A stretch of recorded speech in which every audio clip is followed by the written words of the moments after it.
What's up?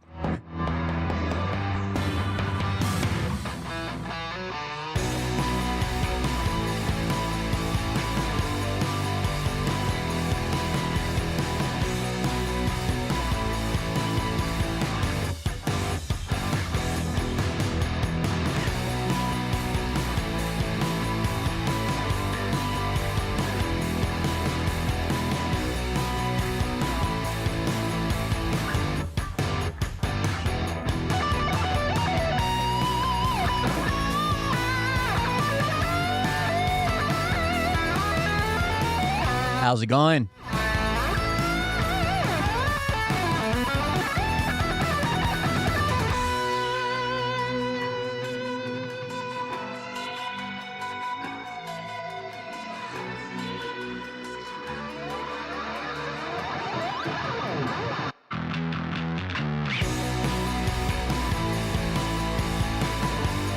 Stanubis.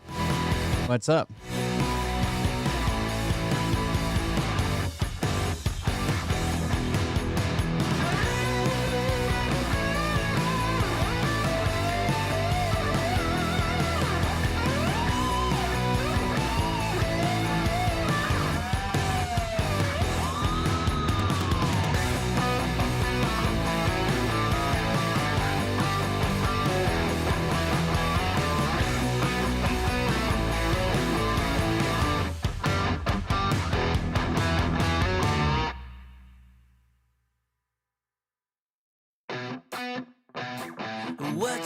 What you think about when you're born into a fire. Let them burn it out. Sell them to the richest buyer. They wanna let the world decay. They tell us lies and fade away, fade away. We feel betrayed. We were raised to lose. It's getting harder and harder to tell what's fake, what's real, what's, I don't know. And like, it's one thing for people to accidentally share a video that they think is real. It's a whole nother thing to have agents out here making fake videos on purpose to share as if they're real. The brains are bigger than the doubt. We've been thinking for ourselves. Never let the truth fade away. This is bigger than ourselves. We won't let the world burn away. Burn away. We feel betrayed. We were raised to lose the race. Wake it through the back of the pack. Kill it anyway to play. It's you know, it's hard to free speech. AI tools are coming out faster than legislation could ever move. It's going to be a shitty learning curve, I guess.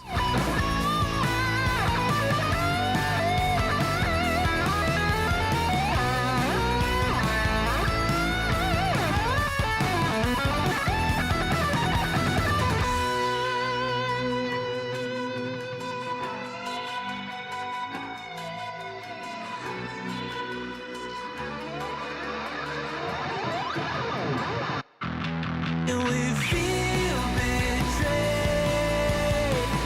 We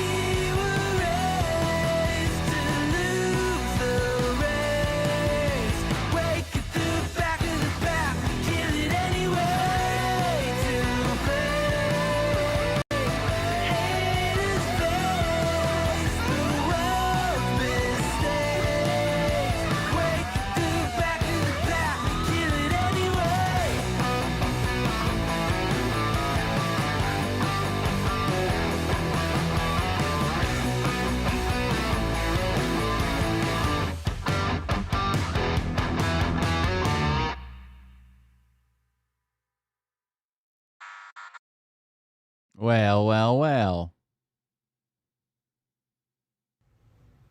Hey daddies, it's me, the Linda Binda from TikTok. I wanted to make this video because I wanted to thank you for watching Cold Beer Confessionals with Will Bird.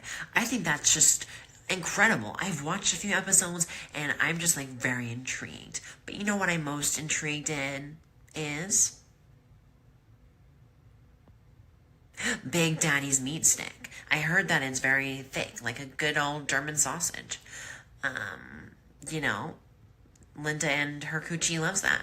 Oh, never mind. Let's not go there. Anyways, I hope you have a good show and enjoy it as you can. There's a lot of weird things that go on, especially when it comes from the realm of Linda Bindaland. So, enjoy the show.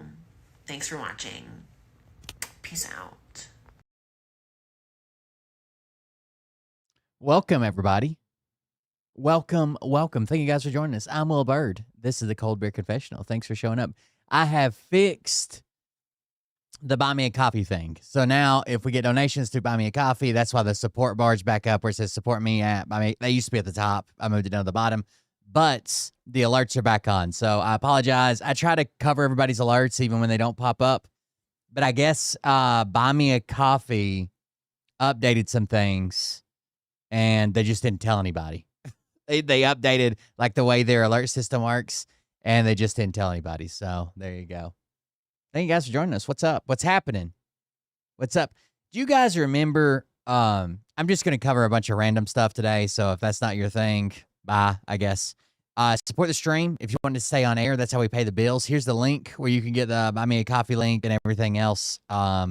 It's just quick tools. And then all these links. So these little buttons up here go to like my social media, Twitter, TikTok, YouTube, Twitch, and then these links are ways that you can donate to the show, if you so choose to do it.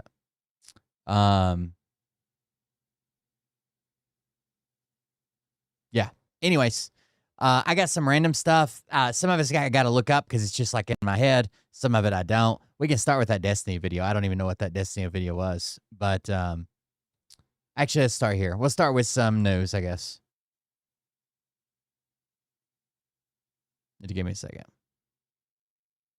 We have a major update about Venezuela and the United States strikes on Venezuela. Donald Trump just appeared on Fox News. He confirmed that, quote, we're making that decision now as to who is going to lead Venezuela. We, as in the United States of America, that's according to the president. He confirmed that multiple U.S. soldiers were hit, although no one was killed. A helicopter was badly damaged, although they recovered it. He further said that, quote, something is going to have to be done with Mexico and the cartels in Mexico, seemingly suggesting that strikes on cartel members in Mexico could be next at some point. He also confirmed that Maduro and his wife are currently on a U.S. ship. This is before where they'll face criminal charges. This is before he got to New York. Now, if you've seen the video of him in New York, I think it's real.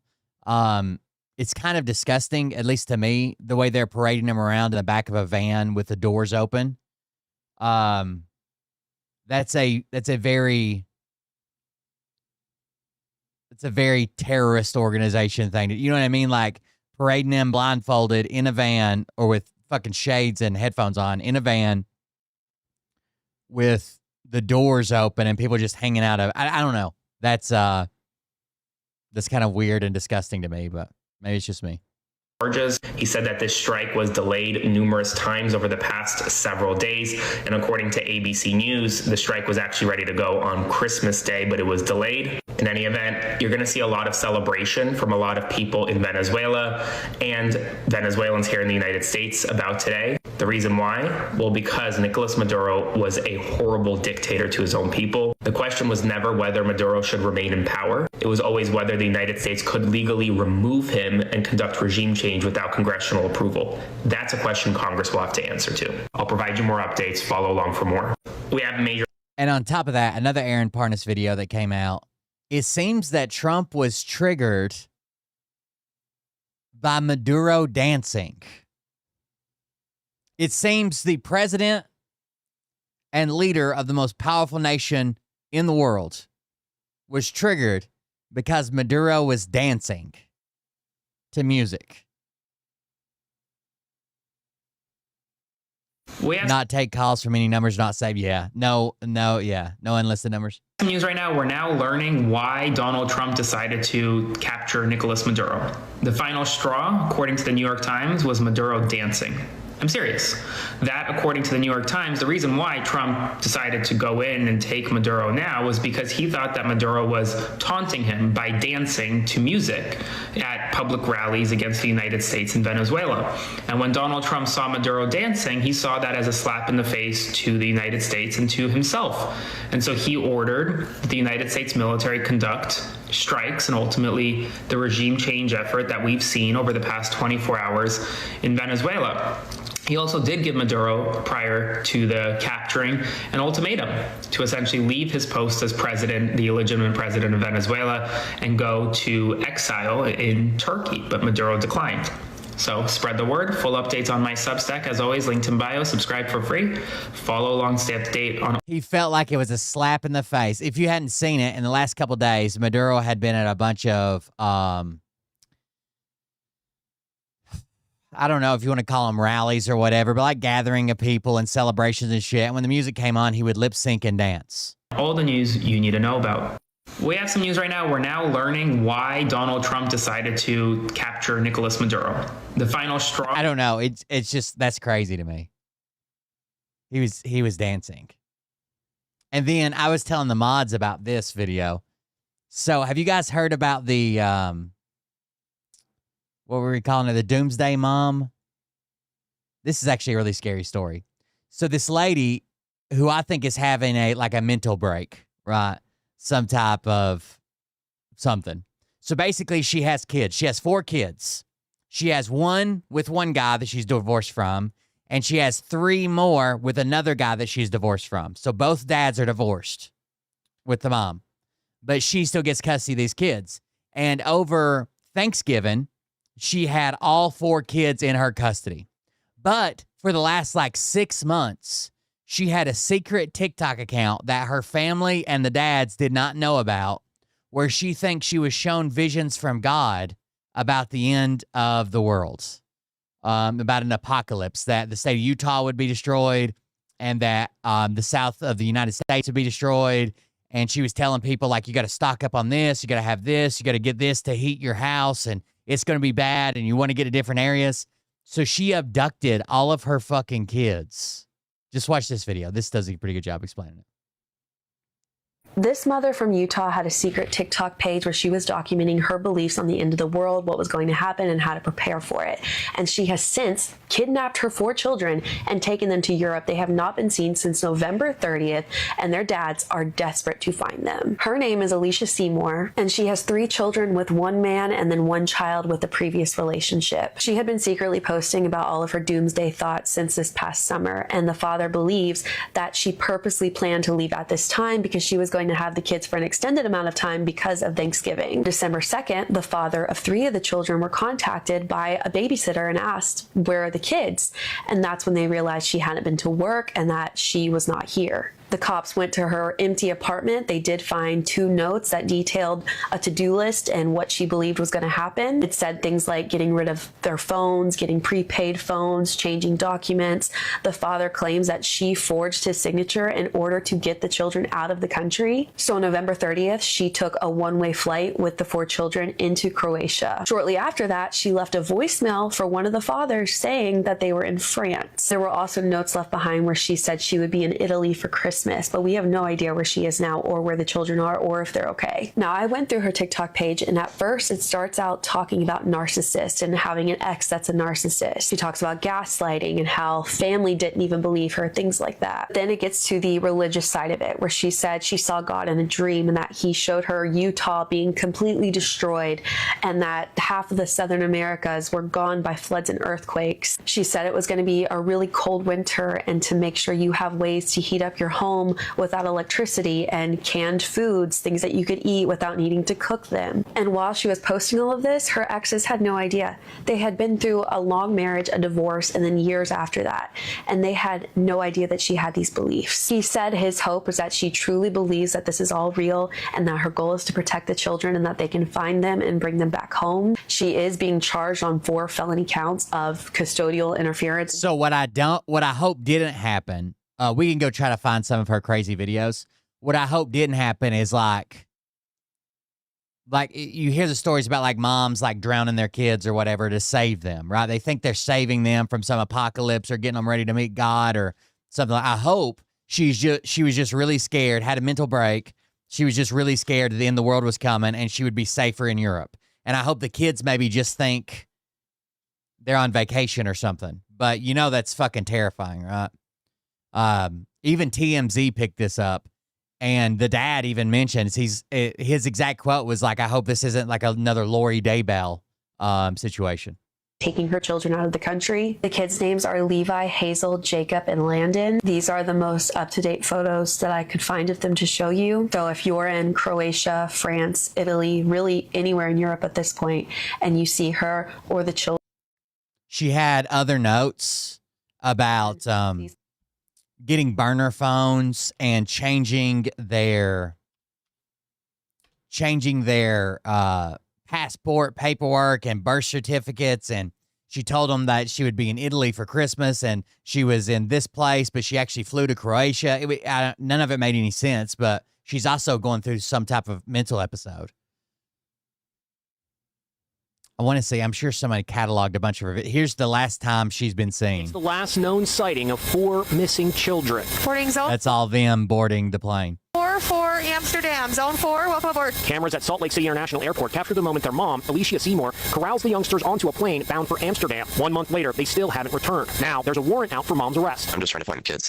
I just want them back and let them safe. That's one of the dads. That's the dad of 3 of the children. And then there's one child that's a different dad. Their desperate father, Kendall Seymour, says he fears the worst after discovering his ex-wife's doomsday TikTok account. Brace yourselves for the end times. In a series of So that was some of her videos. Brace yourself for the end times. An EMP will go off. Goddamn. Thank God we banned what's her name.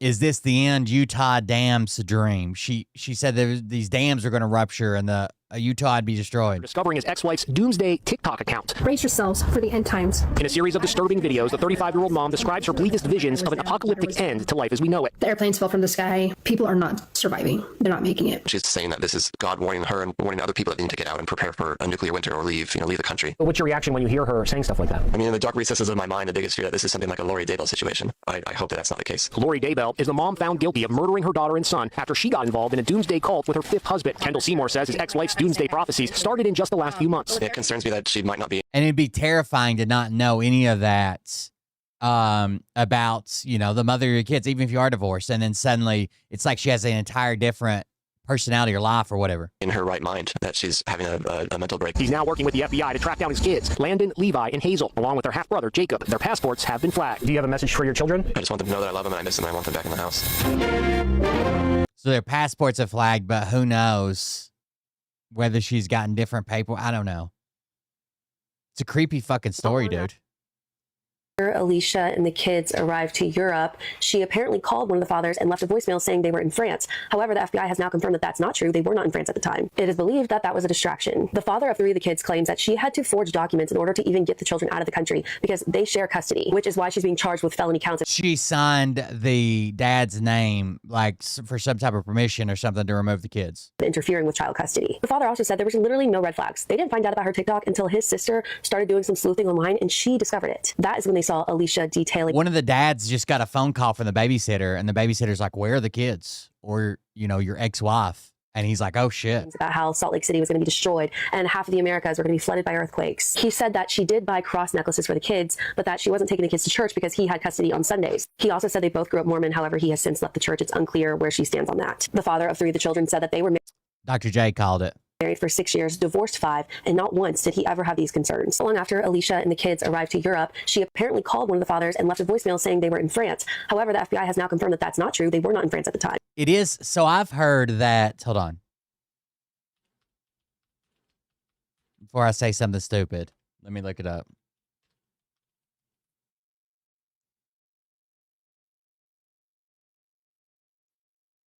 Yeah, so Mormons don't really do crosses.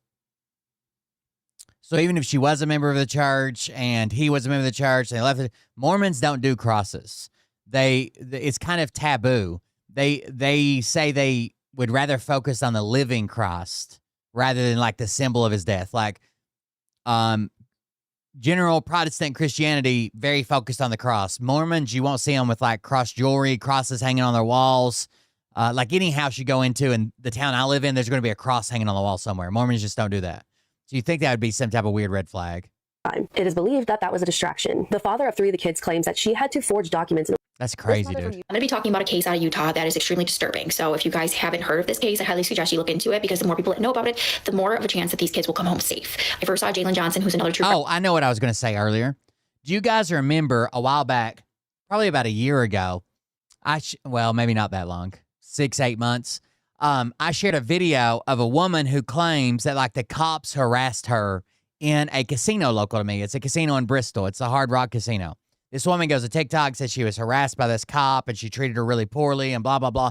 But then the video comes out and it's actually the woman who's just being a cunt to the cop. Like the cop's just like, hey, it was basically like they went to a VIP restaurant area and the cop was called because they said somebody slipped through without scanning in. And the cop's just like, hey, they said someone slipped through. Just letting you know for future, everybody's got to scan in that comes through. And the woman was just being a complete cunt about it.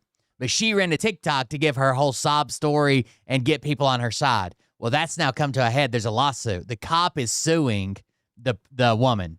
TikToker on here talk about it, so I'm going to tag her down below because she's been doing an amazing job covering this.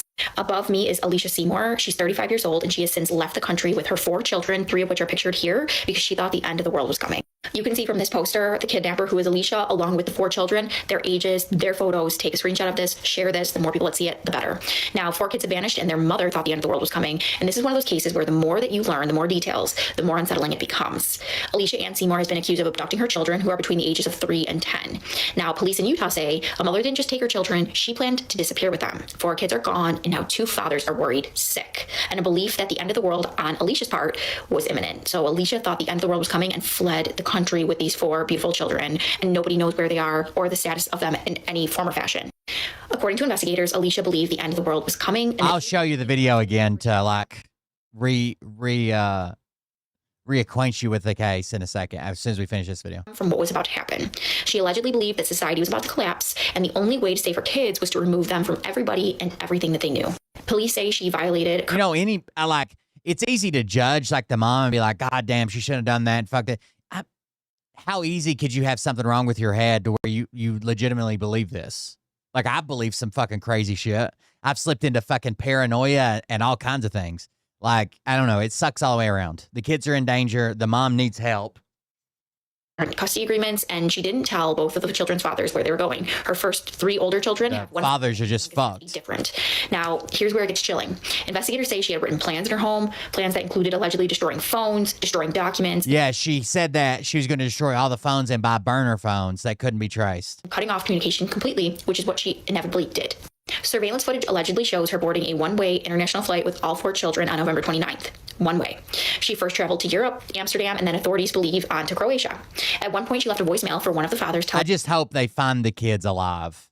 Like, even if she gets away and disappears and never gets help or whatever, as long as the kid, they didn't get to choose this. That she and the kids were in France, but police say that may not have been true. Law enforcement didn't just treat this as a simple custody dispute. The FBI became involved, and then this turned into an international search because no one knew exactly where the children were or what they were being told. This case raises a question that comes up again and again. When belief turns into obsession, when fear turns into certainty, and when a parent believes that they are the only ones that can see the truth. Somebody said she made videos about zombies too. I wonder was this her account? Doesn't look like it. I wonder I don't know what her account name is. Does it say it on any of these? Known sighting of 4 missing children a month later after discovering his ex-wife. Oh, right there. That might say it. If TikTok hasn't. TikTok's not really good about shutting down accounts as quickly as like other platforms do. His ex-wife's doomsday. Alicia Seymour accounts. I'm sure somebody's like shared it or linked it. If it, like I said, if it isn't taken down already, that's one of her videos. I wonder if that has her username in it. We have a more details on the Doomsday Mom out of I know we just watched this, but I'm now looking for the in account. order to protect them from the end times. Her name is Alicia Seymour, and for months she was documenting on a secret TikTok account her beliefs on the end of the world, how she was talking to God in her dreams, and how he showed her destruction. Alicia was going to have the 4 kids, which 3 of them are by one father and 1 is by another father, for an extended amount of time because of the holidays. And on November 29th, Alicia went completely dark. The following day, her and her 4 kids took a one-way flight to Croatia. At this point, neither father had any idea that she left the country or that she even held any of these beliefs. It wasn't until December 2nd when the father of 3 of the kids received a phone call from the babysitter saying, "Where are your kids?" And that is when he realized something wasn't right. They then discovered that Alicia wasn't going to work. Then they went to her apartment for a welfare check. The police arrived to an empty home, but they do find a few notes, including a to-do list. On that list, it talks about getting rid of their phones, buying prepaid phones, destroying documents. Alicia apparently, it is believed that Alicia is I wanted to see one of her videos and maybe get the @ symbol. and showing her this they're going to be able to get their kids back soon. Please contact the authorities. This is I don't see one. Documenting her beliefs on the That's one too. to prepare. She has since no heat. Oh, right there. A daughter of lots. A daughter of Lot, all one word. I knew we'd find it eventually.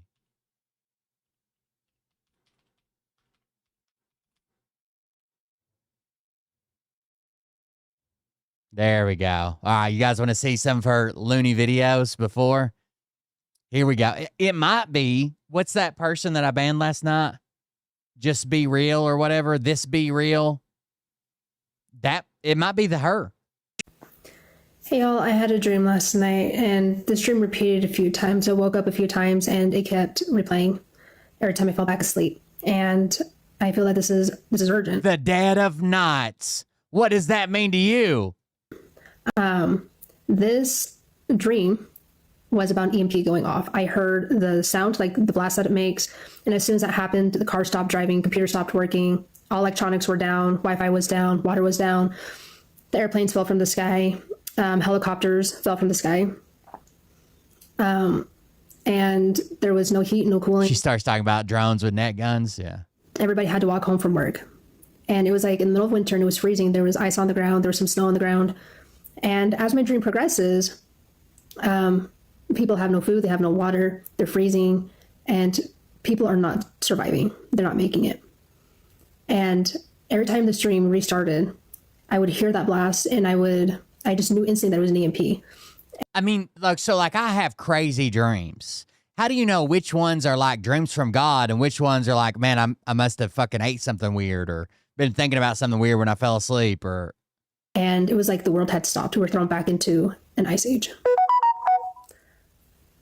The Lord is trying to tell people that it's going to be a cold winter. Whether or not the EMP happens this year, I don't know. He never told me, never gave me a time frame. But I don't find that the last few days have been saying, get provisions, get things, get food, get water, stock up, get supplies to be warm. For goodness sakes, get ways to cook without electricity, like get coals, get wood, stock up on things.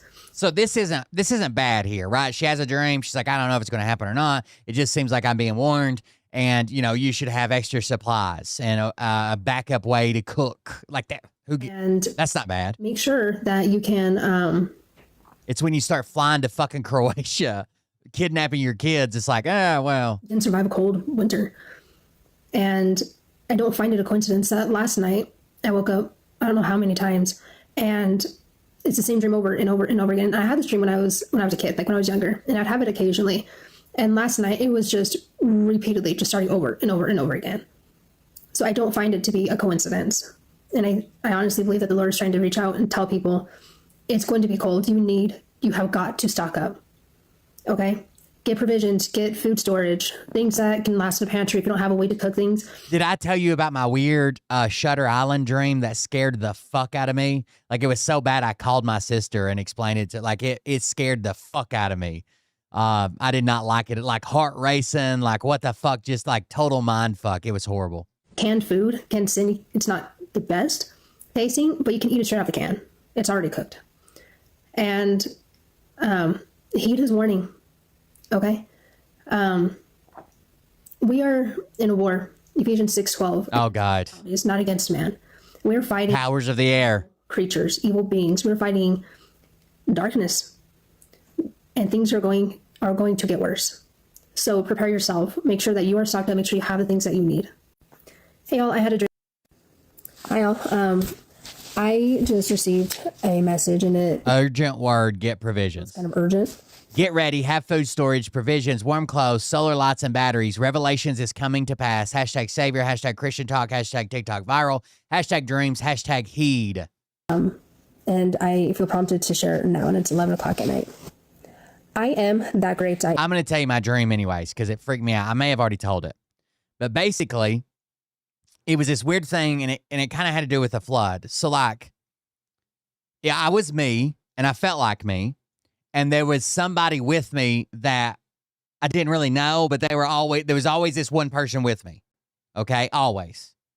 And we were out like on this area, and it was like we were camping kind of like near the river.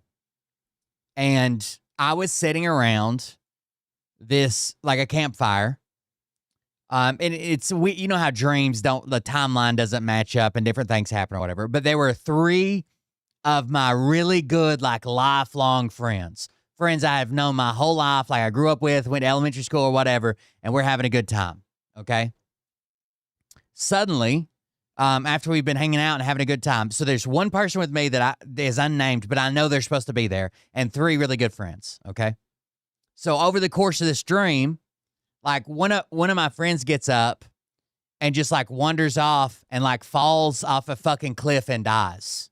And I'm like freaking the fuck out. I'm like, holy shit, that was so-and-so, like my best friend, but they just fucking died. And everybody else is trying to calm me down. Like, everybody's trying to, like, calm down. It's all right. Calm down. It's no big deal. You know, people die, blah, blah, blah, right? Okay.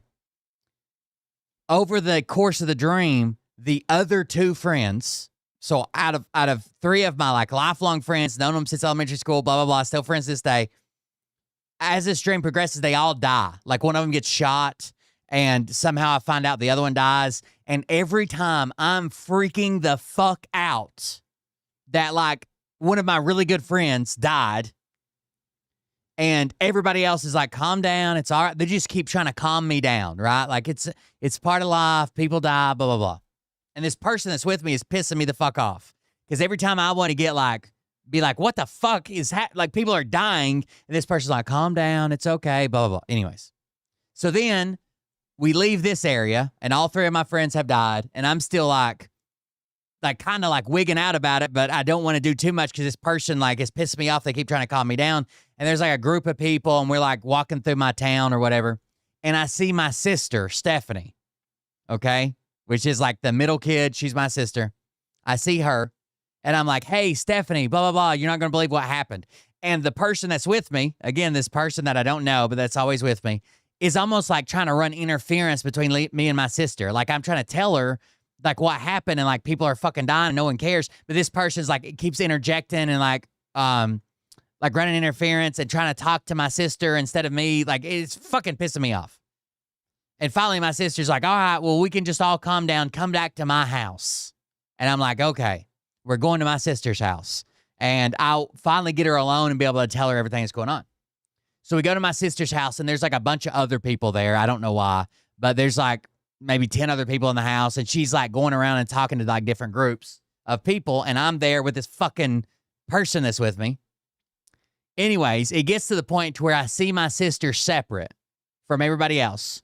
So I run over to her, and the person that's with me isn't there right now. Like, I get away from them somehow, and I'm telling my sister, and I'm like just laying it all out. I'm like, people are not taking this seriously. So-and-so died, and so-and-so died, and blah, blah, blah, and so-and-so died. And I don't know why everybody's acting like it's normal. It's not fucking normal. And my sister's actually like believing me, or at least like she's hearing me, like she's talking to me, and she's like, oh, that would be scary, and that's awful, and you've been friends with that person for such a long time, blah, blah, blah, whatever, right? But I feel validated because somebody finally took me seriously, okay? And this is my sister, Stephanie, that I'm telling.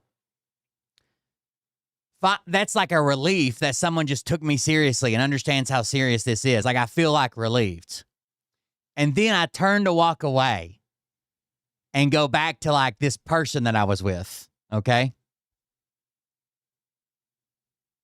And I hear my sister talking to another person while I'm walking away.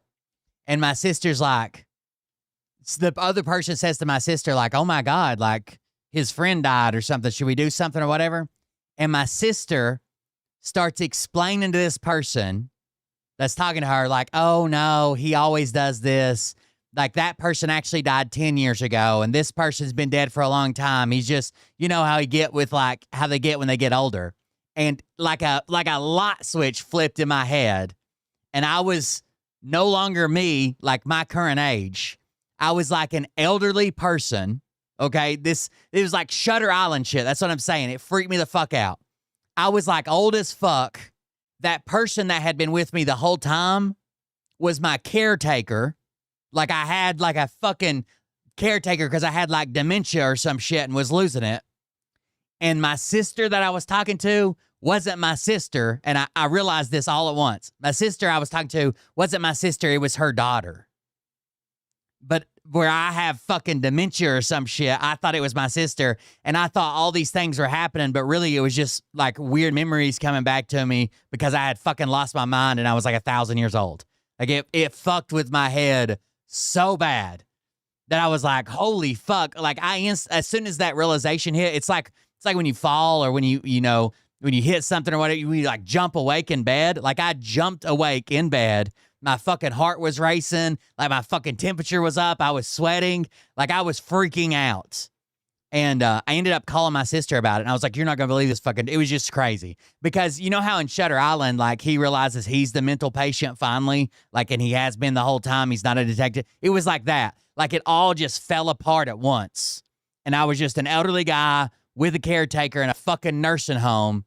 And my niece had come to visit me. And I thought it was my fucking sister. Like, holy shit, that fucked with me. Anyways, that's my story. Yeah. Here. It happened, I had that dream right before Christmas, I guess, or maybe right before Thanksgiving. It was sometime right before I was going to see my sister as well. Now, darkness will consume America. No heat, no air conditioning, no light, no power. Gather up solar lanterns and lights. Batteries, food, blankets, provisions. If you are on a budget, first ask me and I will show you where to go. If you are not on a budget, first ask... Oh, you're not going to see the 2010 thriller Shutter Island now, legend? Is that what you're saying? That's you're going to see the goddamn 15-year-old movie now?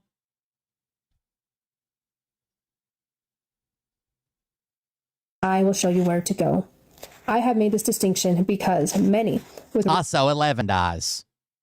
Riches and material things believe they do not need to ask me, and they also do.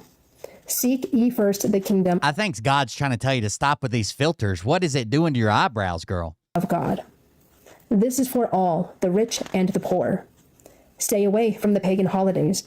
They appear harmless, but are not. They invite darkness into your life. Be holy in all that you do, day in and day out. Yeah, the message is I'm going to fucking be riddled with dementia when I'm older. He then asked me, would you feel comfortable standing next to a holy God? Just as you are, where you are at, what you are doing. And he brought to mind, he said, how you are right now, where you are right now, would you feel comfortable standing next to me? And he wanted me to reiterate, like, keep in mind, everything that you do. I feel like I can see too much of her nose cavity or something. God sees, he knows everything, he sees all. But if you were to walk up... Like I can't look at anything else. I feel like too much of her nose is open. Right now, would you feel comfortable? Would you know him? Would you... So this is part 2 of the dream that I had last night. Yellowstone erupts and U.S. is decimated. Today, in this dream, it has like the same setup. So I'm on one side, I'm sitting... Oh, this is a part 2 video, though. Should we find the part 1? Hold on. That's a part 2 video, but how old is it? Last night. From 7/18. The lights are going out. There's one about zombies, someone said. Part 1, Yellowstone is the beginning. So I have another dream. I know it's been a while. I just kind of took a little bit of time away from... By the way, this was all around a lot of the a lot of the rapture talk where everybody was predicting the rapture was coming and all that shit. Everything, and it's been kind of nice to actually just build a relationship with God. In this dream, it is me, and I am looking at like this flat map of Earth, okay? I can see all the countries, all the continents, everything, and on the other side is God, okay? I don't see his face or anything, but I see from the neck down and his hands, and it's focusing on what he is pointing to and what, and I guess like what is on the map. So it is me, and I see God, and he has 3 big buckets on this map, okay? And on this map is a bucket that is covering Yosemite. It's a bucket that's covering like the southern part of the United States and part of Mexico. And then there's one on the east, okay? And these buckets are huge, okay? It's covering like several states, several continents. Like these are really big buckets. As I see these buckets have people inside of them. And I remember thinking, one, there's not enough souls or spirits inside of them. And I remember feeling a little bit of like sadness. And the second thing I remember thinking is, I remember thinking and feeling there's not enough time. As these thoughts are coming through my mind, I see God's hand, and he grabs this bucket and he starts lifting it up. And at the bottom of the map, I see a bunch of like cryptocurrency, and it had just it plumped. Oh God, it all gone not down, crypto. Crashed, as if to say like the market had crashed. And as I look up, he's holding these buckets and he's slowly lifting it up over Yosemite first. And I remember at this time, I'm thinking, he's going to be lifting up this bucket or whatever it is that is withholding Yosemite, and that is what's going to start everything. There's going to be the earthquakes. Like it was as if it was just the beginning. As I woke up, I remember thinking about there's not enough time. We're there. Pretty much time is out. We're there. And I remember thinking it's just a matter of time. Just a day to day, build a relationship with God. You know, I'm having all these thoughts go in my head. And then Revelations 2, chapter 2 came to mind, and it's talking about how you've fallen far from the Savior, and you lost your first love, which is supposed to be the Savior. You're supposed to love him first. And we have all fallen away from loving our Savior. We have chosen like a life of wickedness, and in society, it's just an everyday thing, right? We have chosen a path of wickedness. We have lost relationships with our Heavenly Father and our Savior. And we have lived and generated generations of wickedness, and we just live in it, right? But our first love is supposed to be our Savior, and our Savior is telling us that we need to repent and turn back to him because time is up. Time is up and it is over. It's done. And we need to choose, and we need to change our ways now. It is never too late to turn to your Savior. And now is the time that we need to do it. Like, we need to do it now. And if we choose to not, we're going to go through the tribulations. And I guess whoever doesn't would be going through the tribulations. And even then, if you turn to your Savior, you'll become his people. He does not want you to go through the tribulations. He's coming back for his bride for a reason. And in this dream, I remember feeling sadness. I remember feeling there was such a worry that there was not enough people. So this is part 1 of the dream. My next video is going to be part 2 of what I saw today, I guess. And anyway, so watch this one and then watch the next one because it'll make a little bit more sense. So I have another dream. I know it's been a All right, so if we watch, I'll let you watch the next one. I don't think it's going to make much sense, This but is part 2 of the dream that I had last night, and I had that today. In this dream, it has like the same setup. So I'm on one side, I'm sitting in front of it's like a big map of flat Earth, right? It's just, I can see all the continents, I can see the countries, I can see all of it, right? And on the other side, I see God. And as he's sitting there, I see his hands, and he points to Utah. And I said, what am I looking at here? And he points to Utah again, and I see that there's a big crack right down Utah. And as the crack goes up to Salt Lake, I see that Salt Lake is completely destroyed. There is not much left of it. And I see this big map, and I look up and I said, what am I looking at here? And then he points to the west, and I see Oregon, Washington, southern Canada, and then Northern California. And there's smoke coming from it, and it's completely destroyed. And I could sense that a lot of casualties have happened, okay? And I said again, what am I looking at here? So he points to the map again, but then he points to the southern part of the United States, and I see Arizona, Nevada, I see Texas, Louisiana, and Florida, and they're gone. It looked like they had been wiped out by flood and by earthquakes, okay? I look at the map again, and I said, what am I looking at here? And he points to the east, and all of it is covered in white ash and snow. And I looked at this map, and I'm seeing like there's destruction everywhere, and I finally noticed that this was after Yellowstone had erupted, that this was the ending result of it. And as I look at this map, he had pointed to Utah again, and he follows like this trail all the way down to like the bottom part of the United States, and he goes up, right? He goes up into Missouri. And I said, what am I looking at here? And he points to it again, and as I look at Missouri, it was as if nothing had happened to it. Like nothing. There was no floods or earthquakes. It was just as if it had been protected or something. And as I'm looking at this, I'm seeing that, like, I guess I'm remembering that in my dream of last night, he had been lifting up the bucket over Yellowstone. That was the one that he had been grabbing to and reaching for. And I realized that as he had lifted up that bucket, he had taken it off of Yellowstone, that when Yellowstone had erupted, it had caused all of this disaster, like all of this chaos. And when I had like seen like this end result, I had like the thought come to my head. It was Revelations I would say it was Revelation 14, and it says that the Great Babylon has been taken down. That's a paraphrase, by the way, just not word for word.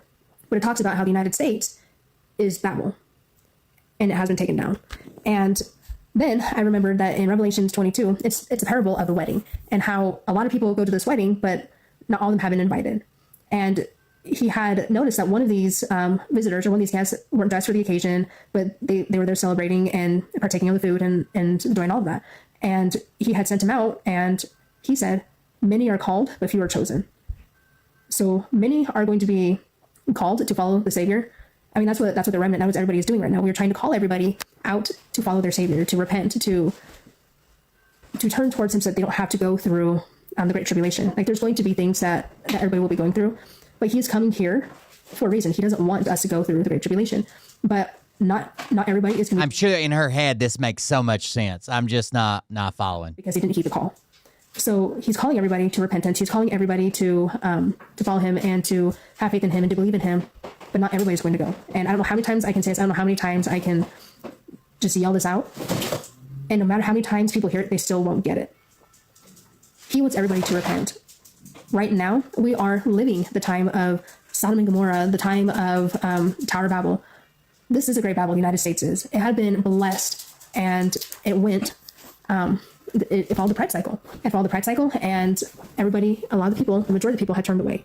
So if you get anything out of this, repent, turn towards your Savior, build a relationship with him, hear him, and know him, because he wants you to go home. So this is part 2 of the dream that I had last night, and I had that. So there you go. Whatever the fuck, you can tell she's obviously something's going on. And it's a mental break that took a while. But I guess being divorced and only seeing your, significant other when you swap kids, I don't know.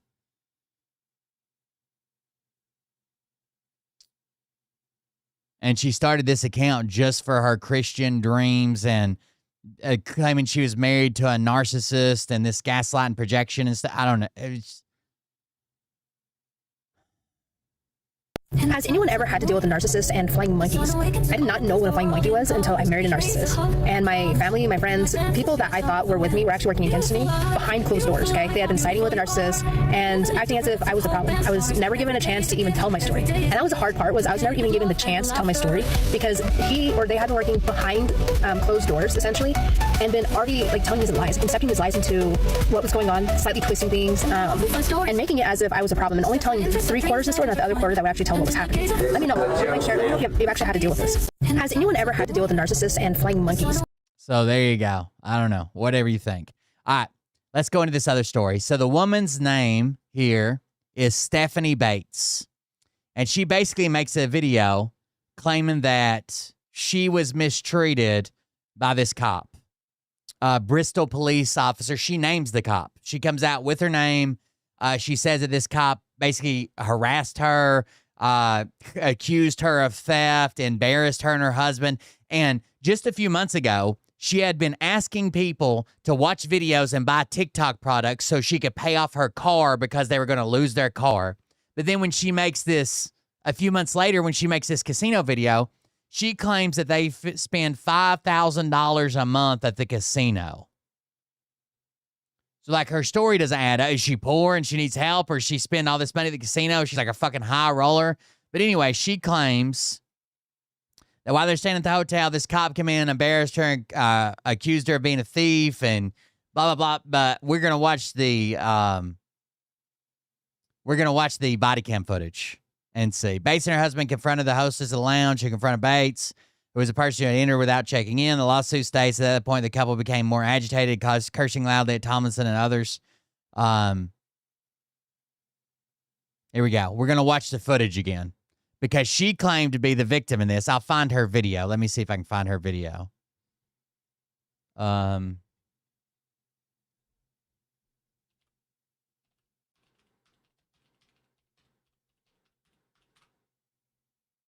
Stephanie Bates.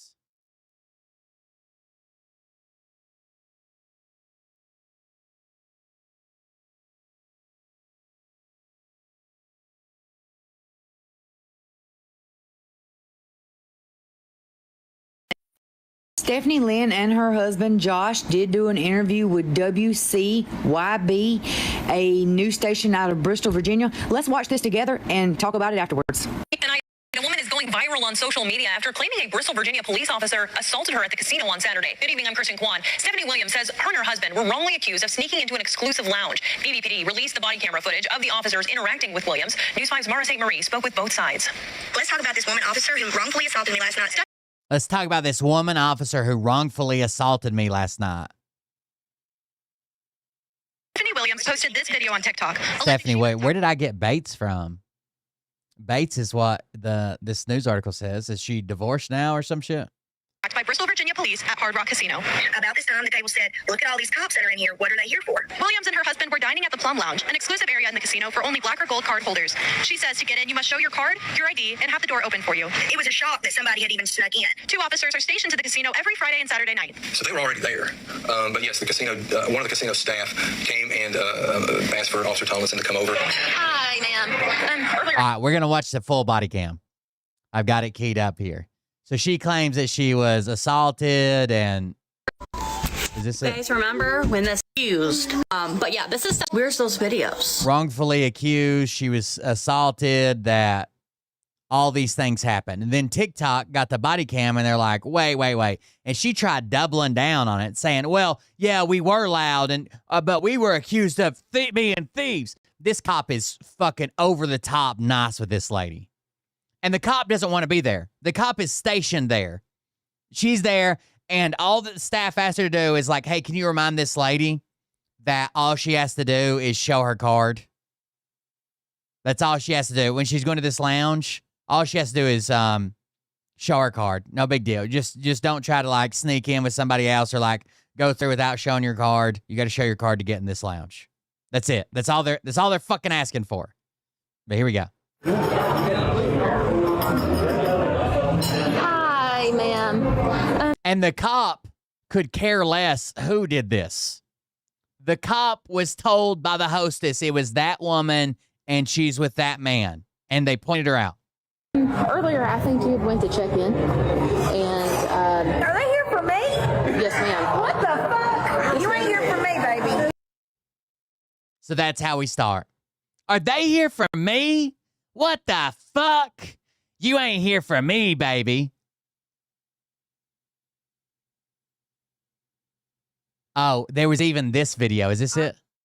Friends, I see that people are wondering where I'm at. Look at this video. Been for the last 24 hours. Why am I She came on with a fucking arm in a sling. not making videos? Honey, I had a lot of stuff that I needed to take care of yesterday, but there's a few things that I want to address, so let's just get right into it. The first thing that I want to do is I want to apologize for the verbiage that I used and the way that I reacted to this officer after being accused of being This is her trying to defend it. and being told that I was not allowed to be in there. I should have been the bigger person, but from where I was so humiliated, I did. I let my ego, my pride, my anger take over. And I'm embarrassed that I did that because that is not in my character. However, the way that I reacted was not right. The verbiage that I used was not right. That still did not give her any reason or excuse to put her hands on me or humiliate me the way that she did. The second I was exonerated and was walking away, it should have ended there. She had no right to run up on me. I was not guilty of anything. However, I could have handled it better. The second thing I want to address is my Louis Vuitton purse. Now, I know on camera you see me saying I want to go up to my hotel room and get my real Louis Vuitton purse.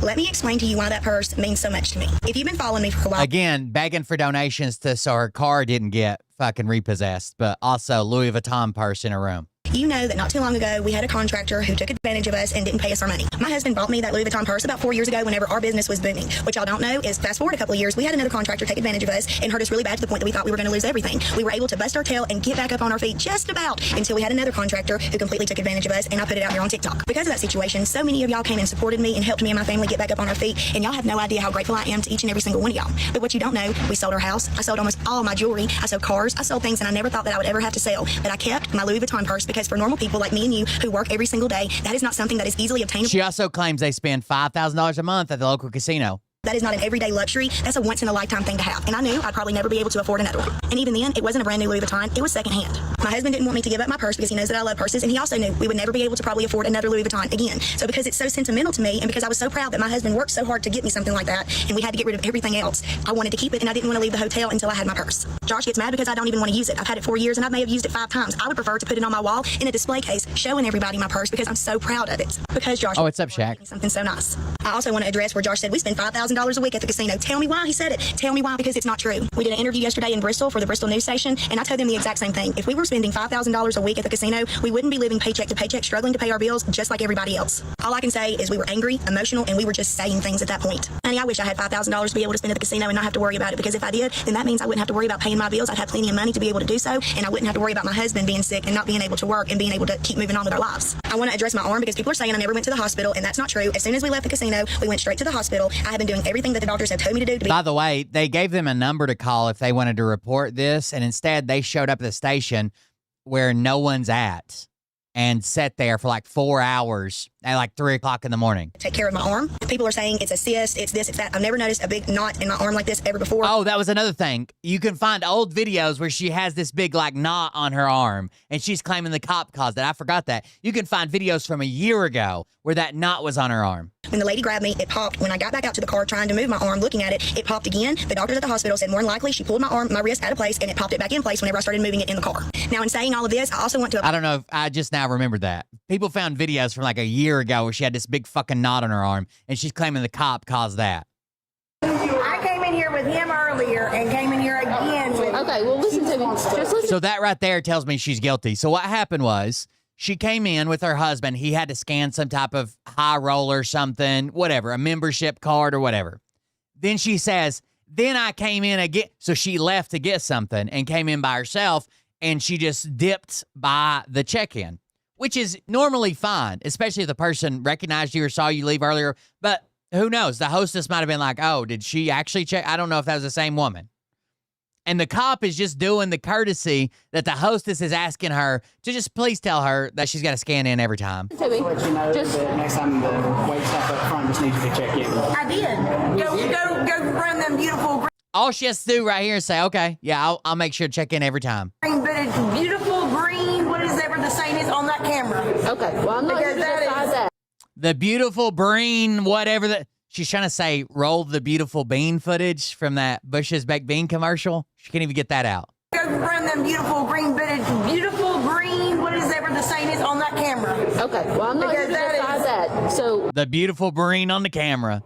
next time? There is no next time. She asked you to wait? No, she didn't. She literally checked me. I'm not going to argue with you. Go run your cameras back. I think you got the wrong. Yeah, because she was talking about somebody else to us about another lady. Okay, well, you're the person that was pointed out. Okay. Well, tell her to go get fucked and go run them cameras back, because I'm about to lose my shit.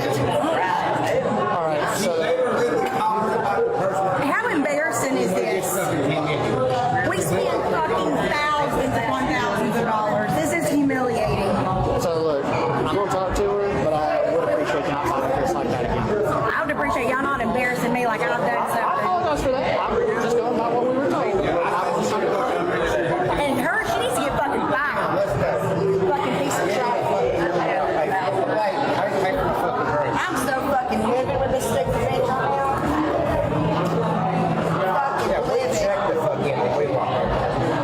They were talking about somebody else not checking in with me. We were literally just fucking talking about this. That's what y'all were here for. I'm gonna call my host. I'm gonna tell you that fucking shit right now. Yeah. Fuck these stupid. They're just better than everybody, right? You can't come in here and tell me that I have to check in. Even if it was a mistake, say, oh, well, I did check in, but that's fine. Yeah, I'll make sure to check in harder next time. You can say anything.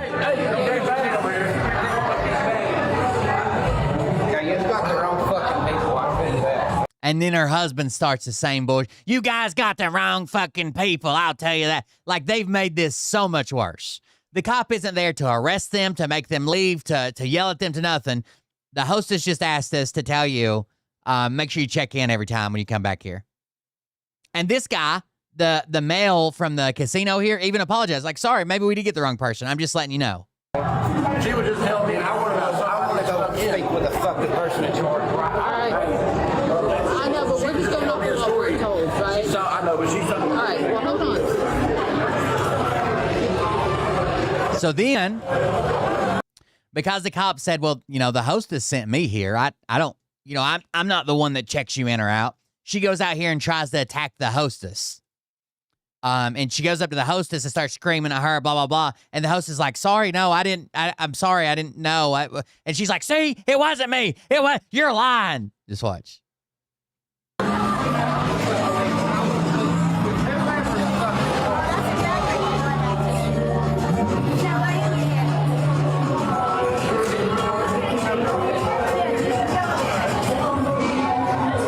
So she's going to yell at this woman that's not making nearly enough to deal with this lady.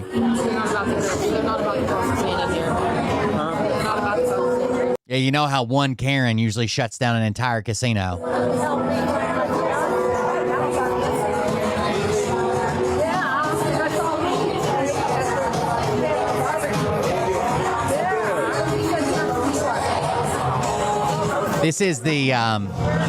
This is the Hard Rock in Bristol. It's close to my house. It's probably the closest casino to me.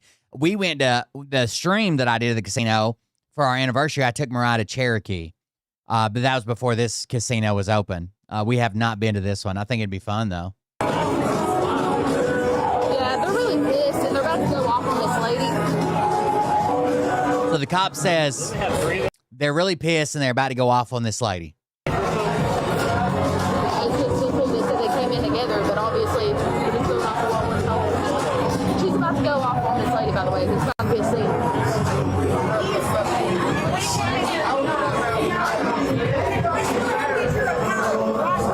wasn't me. So I'm sorry. Now Apologize. Demanding an apology. Now, again, the cop was just told that lady right there, could you say something to her and make sure she checks in every time? We're going to calm down. You're going to embarrass us like we fucking did something wrong. We'll have a conversation. You're going to rent a cop bullshit. You're stopped. We're going off. Let's get up. Listen, we're going to have a conversation at a level. Listen, you're not our boss, so shut the fuck up. So I'll tell you what, if we don't... You're not my boss, so shut the fuck up.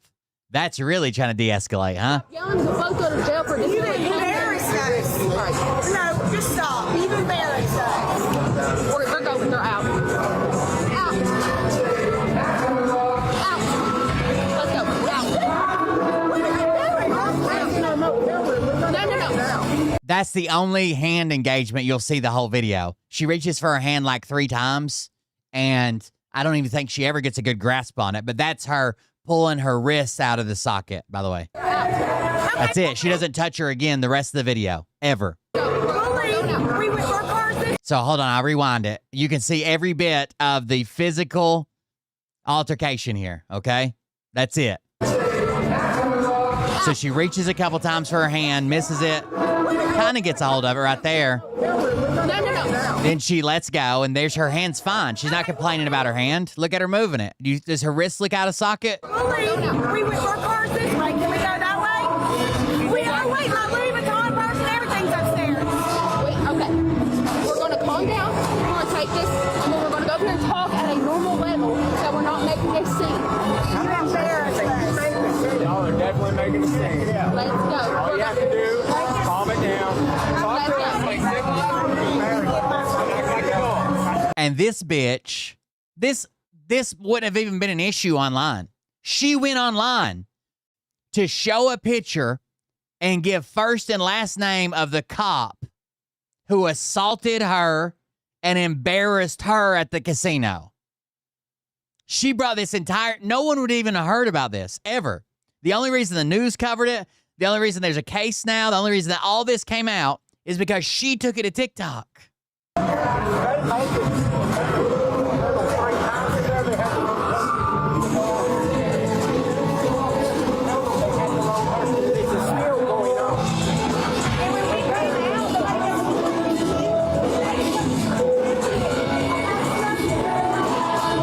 This goofy ass fucking security guard here. all we had to do is walk out here like civilized people. We would have fixed the problem. I asked you to walk out here and make sure it was us while you were standing there. Okay, listen to the words we're saying. I can't hear you. Okay, let's go from here. Let's go from here. Let's go here. Don't you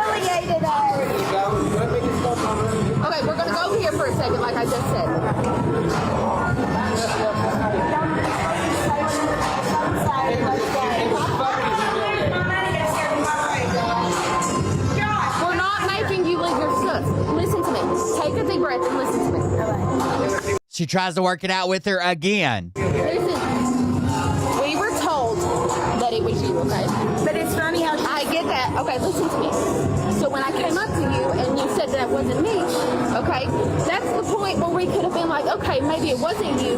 Let's calmly go out here and figure it out instead of raising our voices and cussing. Okay, if you would have said that. It's humiliating. I get that. If you would have looked at me and said, hey, let's go out here and figure this out. I don't want to be good. I'd be like, okay, we could have done this without raising our voices and cussing people, okay? This got blown way out of proportion. If it wasn't you, you could have said that. I did. I said, oh my God, this is about me. You were cussing. You were cussing. You got I started the cussing, and I did start it. I started the cussing. And her husband's like, because her husband first said, we didn't start it. And then the wife's like, I did. You might have, but that doesn't give them the right. You still can't start yelling. You still can't start yelling. I get that, but then you're drawing attention by. I'm not going to say you're drawing attention. Please don't say another word. What do you want to do about the room? What do you want to do about the room? What do you want to do about the room? What do you want to do? My real Louis Vuitton bag. What would you like me to do? My purse, and I just want to leave. And I'm going to call my host, and I'm going to have Sarah get involved or whatever she needs to do. If y'all do want to leave, you're more than welcome to go get your stuff. Yeah, you're more than welcome. Like, I can literally cry, and I don't appreciate. So they even give them the option to stay, like they're backing off, kicking them out. But now she wants to leave because she's so embarrassed. That you ever put your hands on me. Okay, well, don't walk away. You can't be walking away and yelling in a public place. Exactly. Yes, you can't yell in a public place like that. I'm sorry.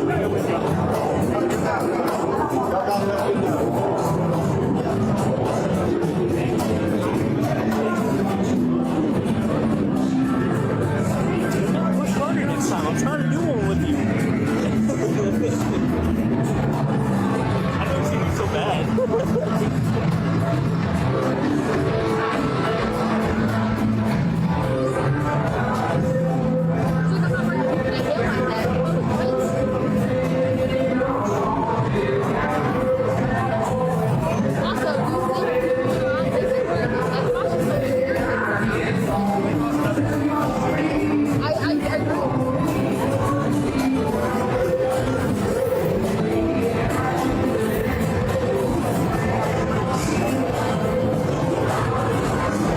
They're still screaming and bitching the whole time.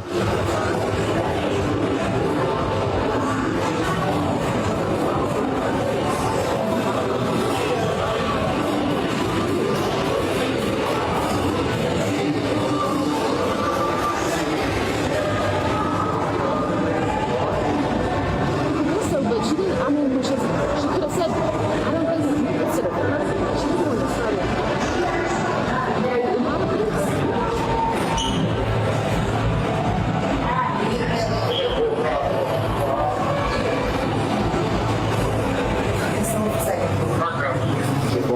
Second. This is a joke, man, for as much fucking money as I spend in this place, and you was laying her hands on her when we Here's where they can't start bragging about how much they spend here. break the law. Everybody's going to disorderly conduct. You didn't arrest us for anything. Y'all Come in and grab this. Y'all was walking away. We wasn't under detention. You didn't tell us we were detained. And I have a lawyer number. Listen, Didn't need to. don't start with them. I just want to leave out of here. I'm going to call our friend, our lawyer, in order to get taken care of. I'm going down to the police department. He wants me to live here. And I didn't work for both of us. I'm calling complaint. And that one lady down there, the voice was saying it wasn't her. Before we get thrown in jail for overstepping. It didn't drop. You sued. Is that drop for her? 1256. Is it? Yeah.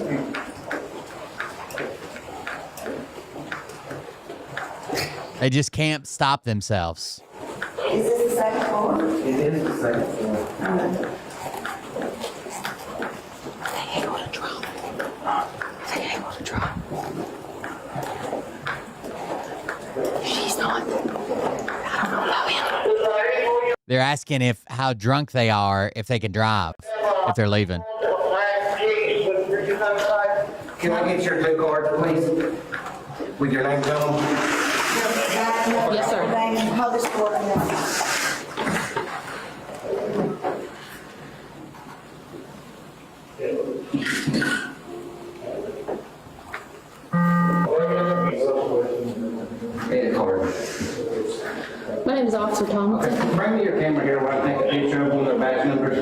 Okay, but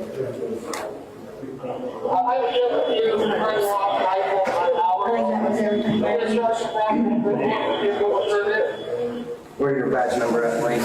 What's your badge number? I can write it down because I'm filing a complaint on you laying your hand on my wife. You think it's funny, but I know the right thing. Don't laugh. I just smile. You think it's funny, don't you?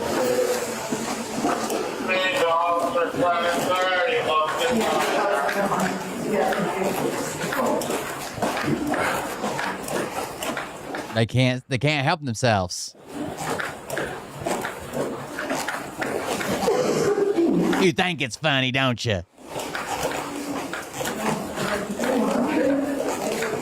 I'm sorry. Oh, I know. Better rest for that. Good to have a sip of alcohol.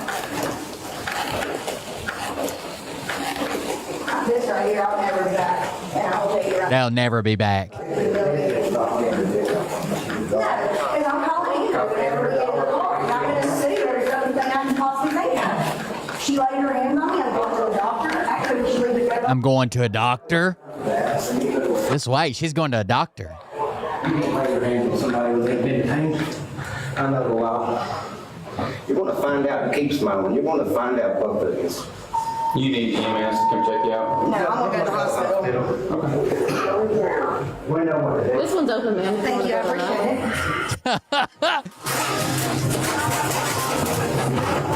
it. Now she's being a little bit passive, I think. He should have done use his jaw for him to come in somewhere to kill someone or something. Real smart. Bad choices. Very bad. Even the lady says she told I him it spend wasn't $5,000 a week here. And if I not don't more, spend that it doesn't for the next matter. 10 weeks, I will make it fucking pay for it. All these threats now, really.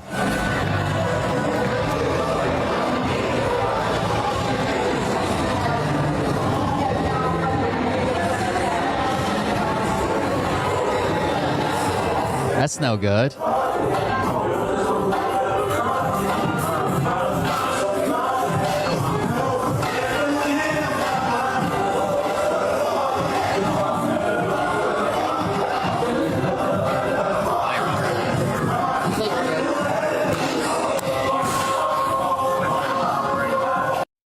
The average size I catch is That's how it ended up.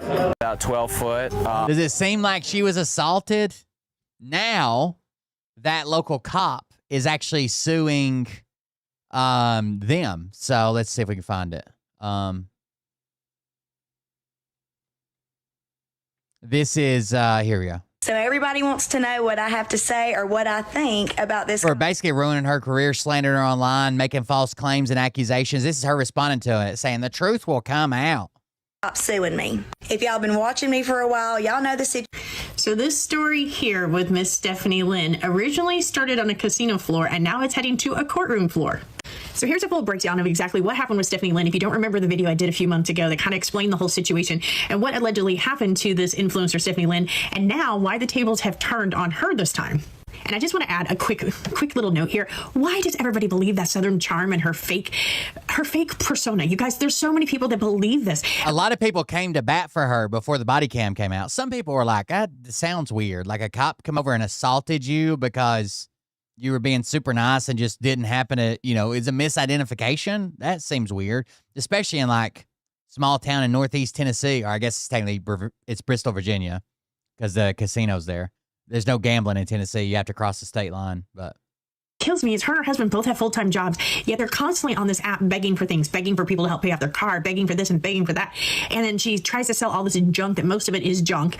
And I don't get how people just keep supporting her. But anyway, let's get into it. Now, according to Stephanie's version of events, the initial incident began with a night out to the casino with her husband, which, if you guys remember the video went viral after the Bristol Police Department wound up releasing it. But this evening reportedly escalated after an interaction with the casino security where police were called to help deal with the situation, and then that's when things took a serious turn for the worse.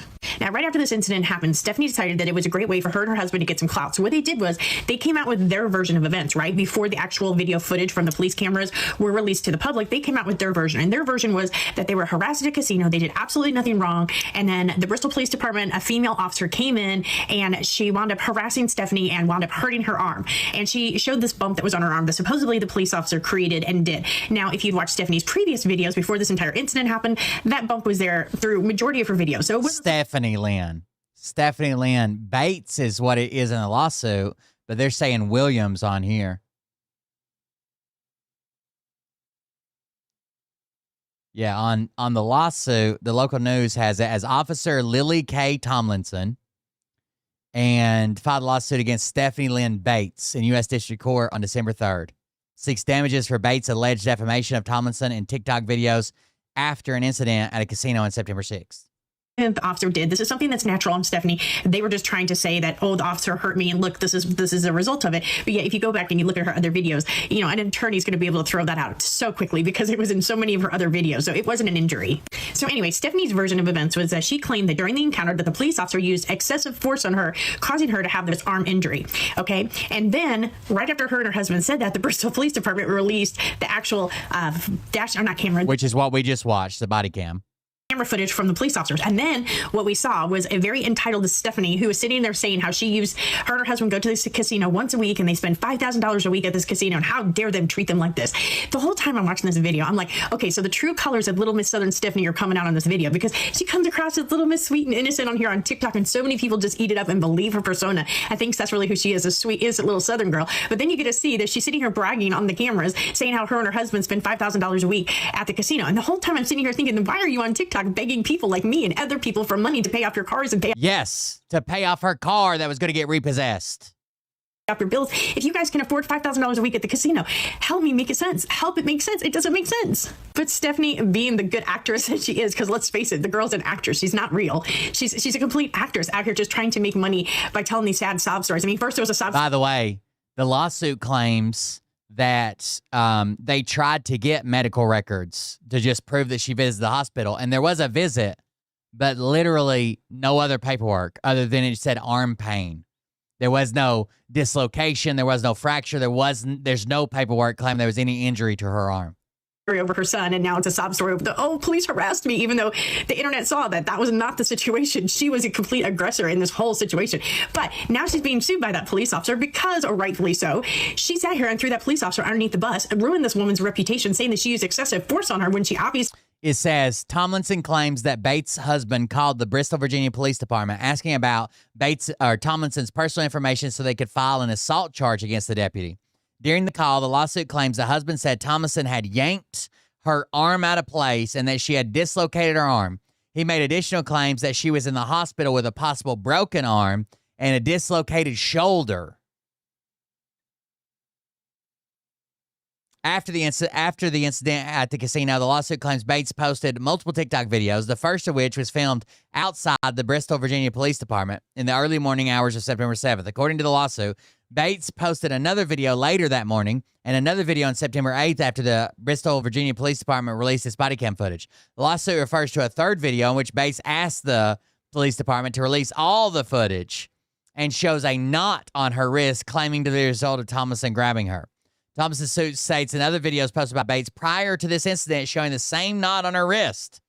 Bates could also be seen in the first two videos wearing a sling on her arm. However, the lawsuit repeatedly argues that Bates' injury claims were false and pointed to the lack of any medical records. Bates also spoke with local media on September 10th and reasserted her allegations of assault by Tomlinson, the lawsuit reads. The lawsuit levies 3 counts of defamation against Bates. The lawsuit claims that in the videos, Bates made false and malicious statements about Tomlinson, and she was unfit for her job and accused her of the crime of assault. The lawsuit demands a jury trial and seeks $75,000 in compensatory damages and an additional $125,000 in punitive damages, as well as all attorney fees. And now Stephanie's being sued for $200,000. And I truly hope that the police officer wins, because she's had to battle all this crap that's been going on when she didn't do anything wrong.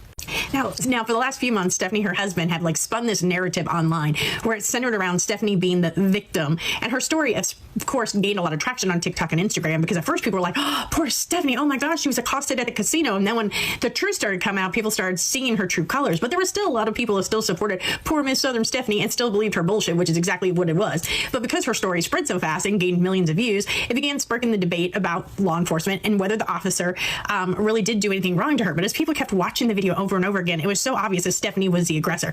But like I said in the beginning of this video, now everything has changed. The police officer has officially filed a lawsuit against Stephanie Lynn and her husband, claiming that her public accusations were false and caused serious damage to her reputation, her career, and her personal life. Now, according to the lawsuit, the officer says that the encounter at the casino was handled appropriately and that the viral post painted a misleading picture of what actually happened. In short, Stephanie says that she was injured and mistreated, and the officer says that she has been defamed in social media. I absolutely agree with the police officer. The moment I saw that video come out where it did not tell the story in any shape or form the way Stephanie, her husband, said the story went down, it was like our own eyes could see what happened. And the own eyes was that Stephanie was obviously the aggressor. She was extremely rude to the police officer, showed him zero respect. She acted like she was better than them. And then when it came out, and it showed Stephanie. That's what everybody gets from that video. Like, she doesn't outright say it, but there's like this air that they're better than, like, you're the peasants. We're like high rollers here. We're wealthy. You don't get to treat us like this. You're a nobody kind of vibe. I felt really bad for the police officer because I knew at that point she'd already been getting tons of backlash because everybody jumped on Stephanie's bandwagon. Oh, poor Stephanie and this mean police officer who harassed her. When it comes to find out the police officer was doing her job and she wasn't rude, she didn't manhandle Stephanie like she tried to say. She was doing her job and she did it appropriately, and Stephanie tried to make money off the situation is what it comes down to. So now what once looked like an influencer speaking out has now turned into a high-stake legal battle between the influencer and the female police officer, and where every video and post and statement could become evidence in this legal battle going forward. And by the way, the officer still says the hostess pointed exactly at her. And maybe when the hostess was confronted, it was like, no, I didn't mean you, whatever. Because there's just a woman screaming in her face like she's going to say anything. But I do believe that the officer can't be in the wrong because even right beside her is another casino staff member that directs her to this table and says, oh, this one. You might be mad at the casino for misidentifying you, but you can't be mad at the cop for misidentifying you. Good thing is that you would think Stephanie would be keeping her mouth quiet because I'm sure that's what her attorney is telling her to do. But that's the exact opposite. She put this video up. Oh, I'm going to answer and address all the questions about me being sued, and the truth is going to come out. She should be keeping her mouth shut. And I'm sure her lawyer was probably sitting there like, Stephanie, shut up. You are not helping yourself. Anyway, it's two very different versions of one night out of the casino, two different women in this lawsuit, and this whole story could be redefined. I don't know. What are your guys' thoughts on this? I'm sure most of you guys have seen the video. If you haven't yet, just type in the search bar up there, Stephanie Lynn, Hard Rock Casino, Bristol, Virginia, and you'll see it. I mean, the video is right there. It's from the police officer's body cam footage, and I don't know. As this case moves forward, going into the court system, one thing is clear. It isn't right. Influencers drama anymore. This is going to be a legal reality. I mean, she could lose a lot of money, and honestly, I think that this police officer's got one hell of a case, and I think, Stephanie, if I were you, you're begging on TikTok, now is the time you probably should beg, because you guys are going to have legal battles out the wazoo. You thought you were broke before? This police officer is going to take you to the bank between the legal fees that you're going to have to pay and then whatever the court awards and damages, girl. I hope it was worth it, because you thought that you were broke before. You haven't seen broke yet. All right, let me know your thoughts in the comment section, because I don't know. Karma is a bitch. That's all I have to say. She is getting what she deserves, in my personal opinion. And why do people keep supporting her and buying her Southern charm? It's not real, people. It's an act. The real Stephanie is the one you see on the video camera or on the body camera footage in the casino. That's Miss Stephanie. Miss Stephanie and her. I think maybe she was drunk and thought she wasn't as disorderly as she was, or maybe she thought they wouldn't release the body cam footage so quick, but they had that out quick. Then she tried to claim the body cam was edited. We see the entire interaction until you fucking leave the hotel. How the fuck could it be edited? Louis Vuitton bag who spends $5,000 a week of your hard-earned money at the casino. I hope you guys all know that. Everybody that's supporting Stephanie and sending her money, that's your money that she's spending at the casino. How does that make you feel? Make it make sense. Make it make sense. I hope we get a chance to keep up with the case. Stephanie is finally going to get what's coming to her. So everybody wants to know what I have to say or what I think about this cop suing me. If y'all been watching me for a while. So that's her addressing it. The truth will come out. Let's actually go to her, back to her page. Hold on. Oh, I think I had it opened. It's this baby doll 2148 or whatever. We can watch her full response about the cops suing her. So everybody wants to know what I have to say or what I She comes off as so fucking fake. Yeah, she's got the She's got the rainbow fucking eyebrows. About this cop suing me. If y'all been watching me for a while, y'all know the situation that transpired several months ago where this cop came up to me and accused me of doing something that I never did and nobody ever told her that I did. She just picked me up out of a crowd and decided that I was going to be guilty. When I came on here and exposed her for what she had done, I told guilty of nothing, by the way. All the entire punitive action that was going to be taken was to remind her that she needs to check in if she leaves this area and comes back. Not like she was dragging her away to jail for, robbery. And she was trying to say, it wasn't me. The only thing that was happening was a reminder. And she admits to it in the video. She said, I came in with him and then I came back in. That's when she didn't check in the second time. the truth about the situation. I guess she didn't like it and maybe she got her ego bruised. I don't know, but now she's suing me for $200,000. All I have to say is the truth always comes to light. I'm not lying about anything. I have no reason to lie about anything. All I can say is we'll be fighting it out in court. And like I said, the truth always comes to light. To the people who support me, believe me, and stand behind me, thank you. I'm truly grateful for each and every one of you guys. And to the people who are judgmental and who say the most terrible things I could possibly even come up with in my brain to say to somebody, you're going to feel a certain type of way when you realize that I'm not the liar. Does this lawsuit concern me? Sure it does. Once again, this officer is lying on me and harassing me. We're going to face this head on like we always do as a family, but my only concern is my family and my husband's health. I put this in God's hands. When you find yourself in a hole, put down the shovel. It's the best advice you'll ever hear. When you find it, a lot of people just want to frantically keep digging like they're going to somehow dig their way out of the hole. You're not. Put down the shovel. Because God knows the truth. That officer knows the truth, and I know the truth. Her shovel is this fucking forward-facing camera.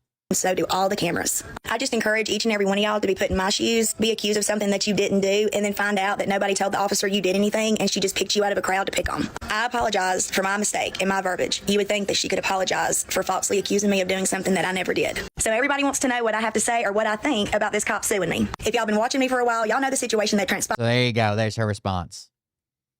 When you find yourself in a hole, especially of your own making, put down the stop digging, stop digging, stop digging, stop digging. I've noticed a lot of people on the left are tolerant until they think you sound like a hick. Well, I don't know about that. I have this pretty thick accent from Alberta, Canada. No one's ever said anything to me about it. This video right here. Oh, we're changing subjects again. I told you I was going to bounce around. I don't know why. This video was like the first video I saw this morning as soon as I got up and made me laugh so fucking hard. I'm laughing inside thinking about it now. Watch this video. I don't know what happened. It's an altercation in a parking lot where Mariah's family's from. Clinton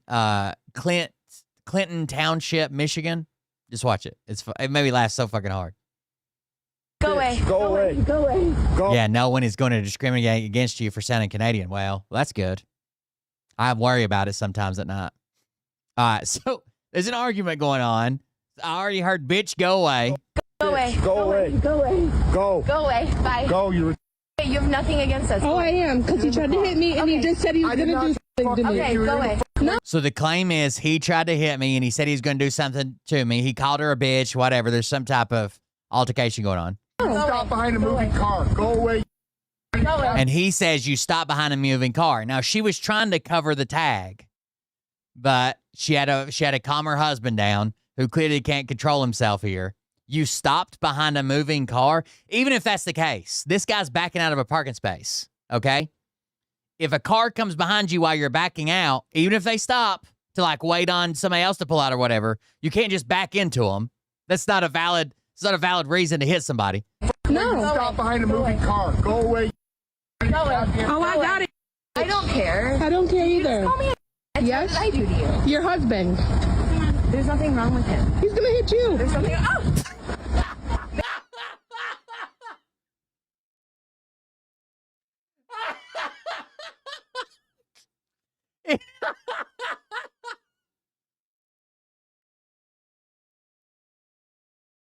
I know the guy's mad. It is. It's so funny while they're arguing, this woman's like, he's going to hit you. And her husband hits her, and she's like, oh, honey, you hit me. There's something. Oh, babe, you just hit me. Oh, I'm calling. Go away. Go away. Go away. Go. Oh, I am, because he tried to hit me, and he just said he was going to do something to me. Okay, go away. No. Stop behind a moving car. Go away.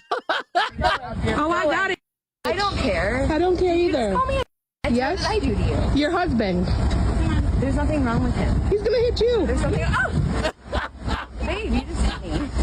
Oh, I'm calling. Go away. Go away. Go away. There is no way my husband would ever hit anybody in a parking lot. You're crazy. Your husband. There's nothing wrong with him. He's going to hit you. There's something. Oh, babe, you just hit me.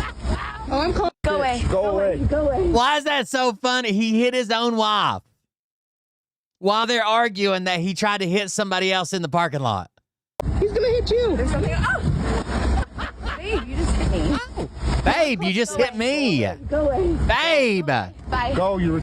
You have nothing against us. Oh, I am, because he tried to hit me, and he just said he was going to do something to me. Okay, go away. No. Stop behind a moving car. Go away. Go away. Oh, I got it. He knows better than to hit somebody in a parking lot, you stupid bitch. I don't care. I don't care You either. just call me a Yes? What did I do to you? Your husband. There's nothing wrong with him. He's going to hit you. There's something. Oh, babe, you just hit me. Oh, I'm calling. Go away. Go away. Babe. Go. Babe. You just hit me. Babe. Babe. God damn, that's funny. That's so fucking funny. Oh, and then I got some bunch of videos I sent Mariah today. So there's like, oh shit, have you guys seen the drama with the ex-wife showing up at the new woman's house for her ex-husband's house and breaking in? Hold on.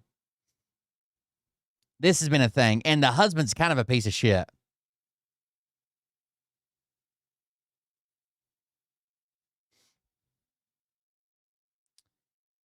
So, I'm going to try to explain to you what's happening. How can I set this up? This woman and her new husband, okay, are hanging out, right, at their house. It is the ex-wife's day to pick up her daughter. She shows up drunk with her twin sister and just come into the house. Walking around the house, going into the bedroom, talking. And again, that's her old house. She's been divorced for like 2 years. Talking about how the house is nasty, talking about the new pickup. But the husband doesn't take up for the new wife at all.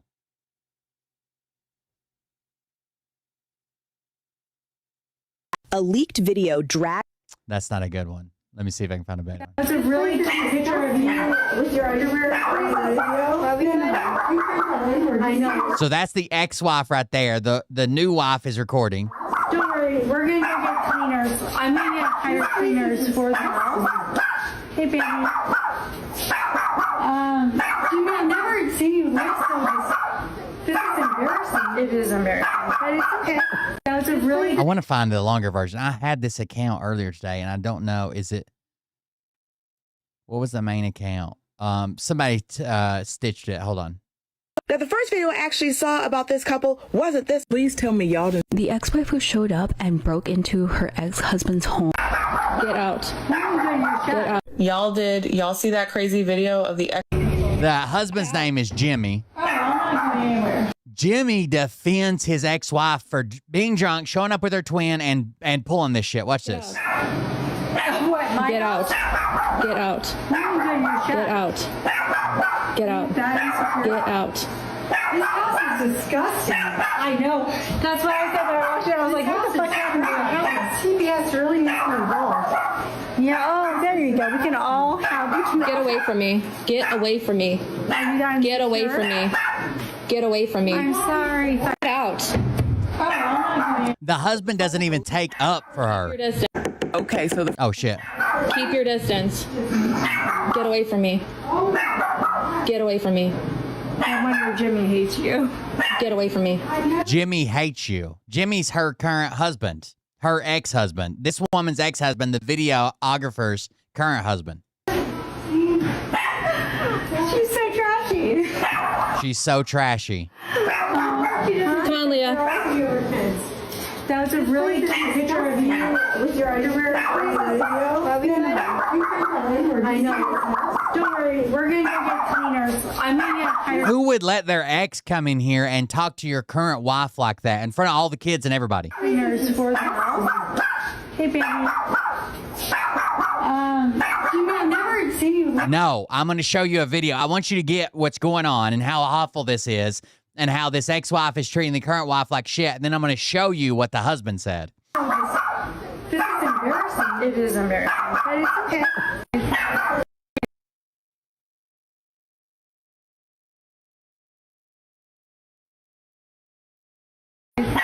Keep your distance. Hey, you little fat. What's up, you? Let me see. I had the original count, but I've lost it, so. Drunk ex-wife enters, drunk ex-wife. I want to get the husband. Is this it? Listen, this is what the husband says. Instead of taking up. The ex-wife who showed up. Oh my God, no one cares, Nick Baker. Like, holy fuck, you've been salty for goddamn 6 years. Find somebody else's dick to ride. And broke into her ex-husband's home. You cannot convince me that she wasn't there with a purpose. No one shows up wasted with their sister into their ex's house unless they were going back with a reason. She 1000% was going. I want to find, hold on. She was so dead. I think I searched Jimmy's defending ex. Wait till you hear the comment he leaves. So, Jim, that's the husband and his ex-wife, and his ex-wife comes up and touches him in the small of the back. This is what he says. He says, this is my house. This is my house and not her house. Talking about his new wife.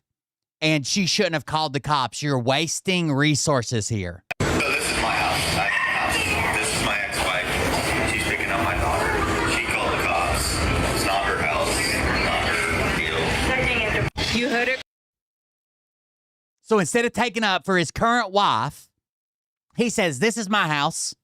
This is my ex-wife and twin, and they're both shit-faced drunk. She ends up going to jail. She ends up getting arrested. But the husband, the new husband, tries to say, it's not her house. She shouldn't have called the cops. This is my ex-wife. She's picking up my daughter. She called the cops.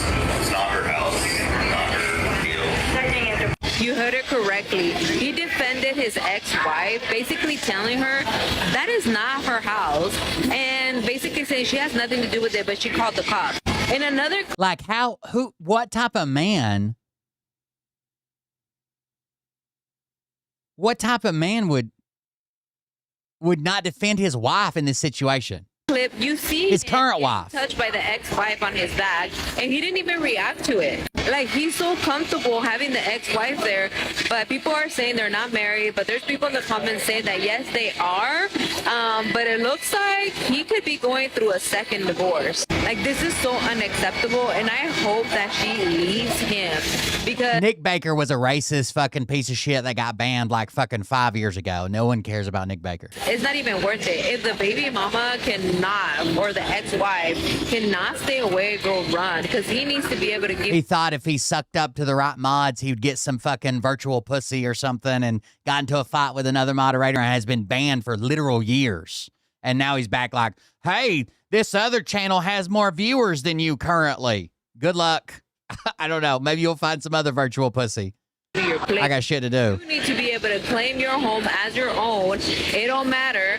And if he's going to go ahead and defend her, girl, you need to run. Anyway. Hold on. I think this is the account. Yes, this is the account. Marie Antoinette. So I'll show you all the videos that she posted. So it says, when a psycho ex-wife enters your home. Not your husband. Oh, I'm sorry. My ex-husband. It says, you're not your husband. Oh, I'm sorry, my ex-husband. Look how drunk she is. Just watch her walk right here. Not your husband.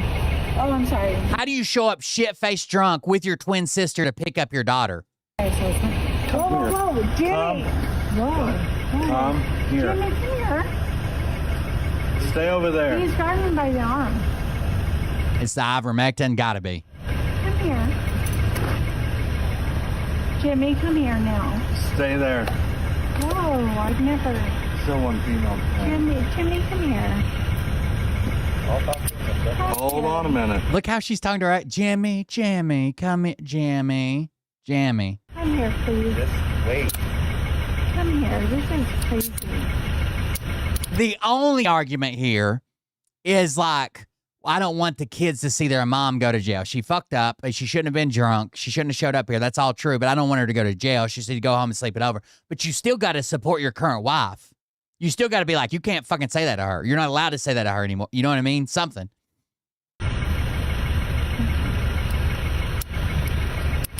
Jimmy, come here. Hold on. Why am I doing this? Because you keep trying to wander off on me. No, I wasn't. I just walked up. Now you're not going to wander off on me. I'm not going. Jimmy?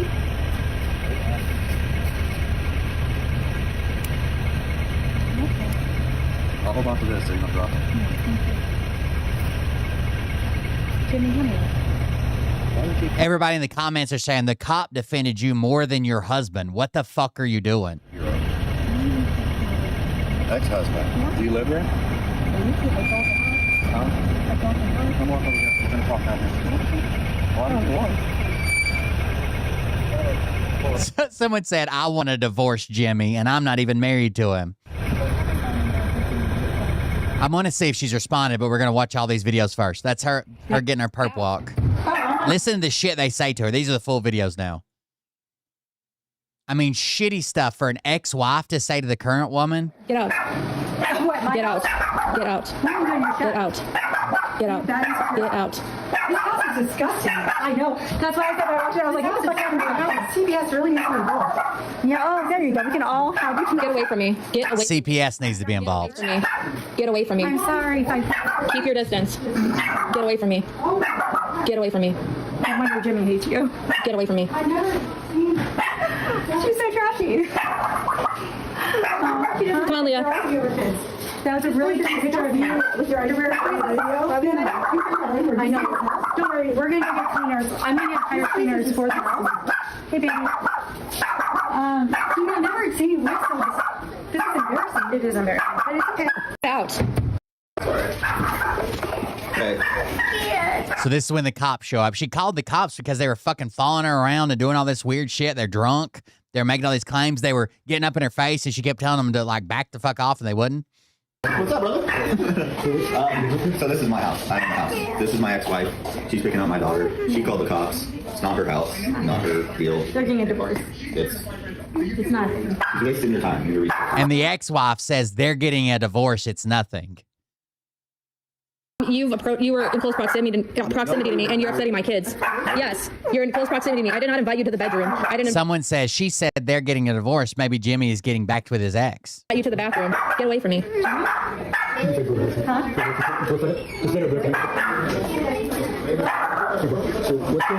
She just entered into the house, and she entered into the house into our bedroom, and she's approaching me. I said, "Get out of the house. I didn't invite you in here. My kids are here." Things like that. And I started recording her. I said, "Leave this house. I'm calling the police." So that's what I did before it escalated, because I have my kids here. She's approaching me. I have videos of her coming. I said, "Keep your distance. I'm calling the police." Jimmy seems like a real piece of shit, is what Jimmy seems like. It's in the car.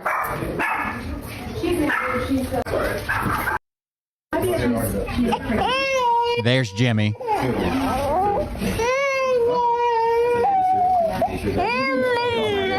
Get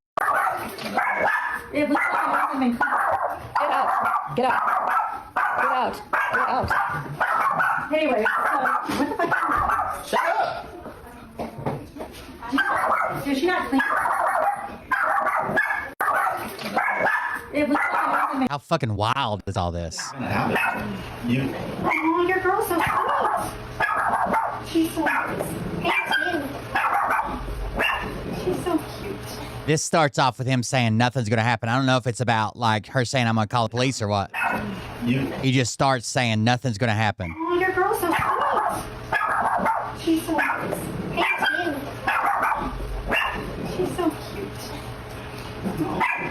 So cute. Kind of like Bailey when she was like, are you going to keep her trying to flirt me because that insecure about me? Maybe that insecure. 30 more days. 30. Holy shit.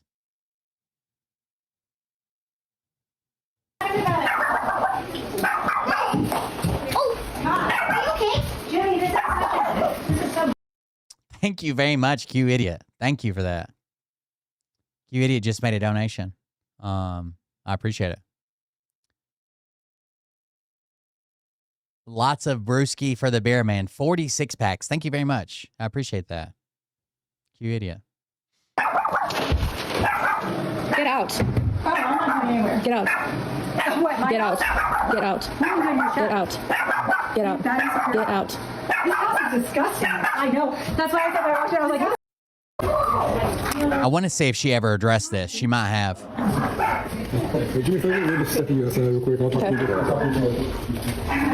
Yes, that's what it seems like to me, too. Thank you very much. I appreciate it. That maybe he doesn't give a fuck. Like he wants this ex-wife going after current wife because they're also, I don't know. This is fucked up. He better hope he gets back with his ex-wife because nobody else is going to have him. We're not going anywhere. hey, nope.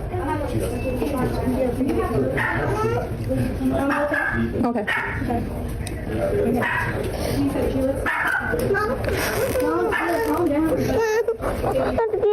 Don't be scared.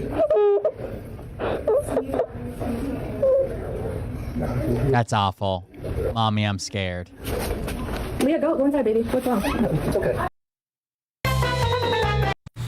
I don't mean to confuse anybody.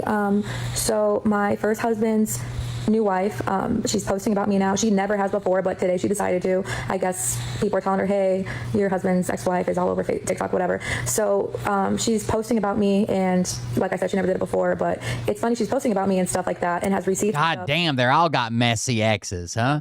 Our 6-year-long custody battle, and that's fine. But so now she's saying my first husband's a new wife is posting about me. That's the one that said she has like 5 kids, different baby daddies and why shit. wouldn't she open the door so I can get my kids for the second half of the holiday break? I normally pick them up at 6 o'clock, but the court order stated for the afternoon, and I forgot. I just misunderstood. So I kept begging and asking and pleading all day. Can you please let me have them? I waited in a driveway for 4 hours. I was ringing the doorbell. They refused to open the door, but she'll make TikToks about me, and that to me is disgusting. I don't mean to. When your ex-husband's new wife wants the clout chase but hasn't done nothing but been jealous. So now there's more drama with a different wife. Who is this wife? 20 minutes ago, it says wife Kelsey, baby daddy Patrick, active duty Navy Melanie, JBG Fort Worth, JRB Fort Worth, Texas, daddy number 2, boy number 1. Donita, first wife, baby daddy Jimmy, little girl number 4, filed for divorce, boy, Mimi, Leah, Isabel. Verbally abusive, physically abusive. Repeated conduct that would normally trigger corrective action has instead gone unaddressed, creating a perception of inconsistent accountability. So this bitch made a whole goddamn whiteboard naming kids and baby daddies. Are you ready for it? All right, so there's that woman flipping them off. This letter is informing you referral that was received by the department on behalf of your children on February 14, 2020 has been closed. The referral allegations were general neglect and physical abuse. During the investigation, it was determined that your child's mother, Melanie Antio, was deemed the aggressor in an incident of domestic violence while in the presence of the children. It is also determined Melanie slapped your child, Isabel, during the course of the incident. As a result of this doesn't seem right. They would say, like, would they put this plainly? Was deemed the aggressor I understand deemed the aggressor, blah, blah, blah, maybe. It was also determined that Melanie slapped your child, Isabella, during the course of an incident. As a result of the allegations, general neglect against the mother was closed as substantiated, and the allegation of physical abuse against the mother was closed as inconclusive. So they're going to say that she slapped your daughter, but the physical abuse against the mother was closed as inconclusive. This seems like someone tried to top it up, but it's not actually from them. During the investigation, it was determined the mother would benefit from services to include counseling, parenting, and domestic violence. It sounds like they're giving way too much information to somebody it's not about. The referral was closed as situationally stabilized, as you had filed for and were granted a temporary restraining order, and you had filed for custody of the children through the family court. Do you have any further? This does not seem like a professional letter, but I could be wrong. I've been wrong before. This is exhausting. Let's see what this one's got to say. This is the woman we just watched getting harassed by her ex-wife. This is her ex-husband's new wife. Gifted Abri0301 a subscription. Thank you for the gifted sub. Anonymous user gifted a tier 1 sub to Abri0301. I appreciate that very much. Thank you. It feels great that she's being exposed. But yeah, this is exhausting. Don't know how you do it, but I will just start off simply by trying to explain who everybody is. I'm Kelsey. I'm the wife of Patrick. Patrick is Melanie's first husband. They divorced. She got arrested. They got separated in 2020. We didn't, in California. He moved here with his kids and his family because his family's here. We ended up meeting. I knew nothing about her. We met in September of 2020, and I didn't know anything about her until like January, February of 2021. And when she wanted to talk to me, and as a mom, because I had a kid too. Well, he has 3, I had 1. As a mom, I understood that wanting to know who's around your kids. I don't know why the alert didn't go off. The test alert works, doesn't it? Yes. Huh. Did it go off and I didn't see it?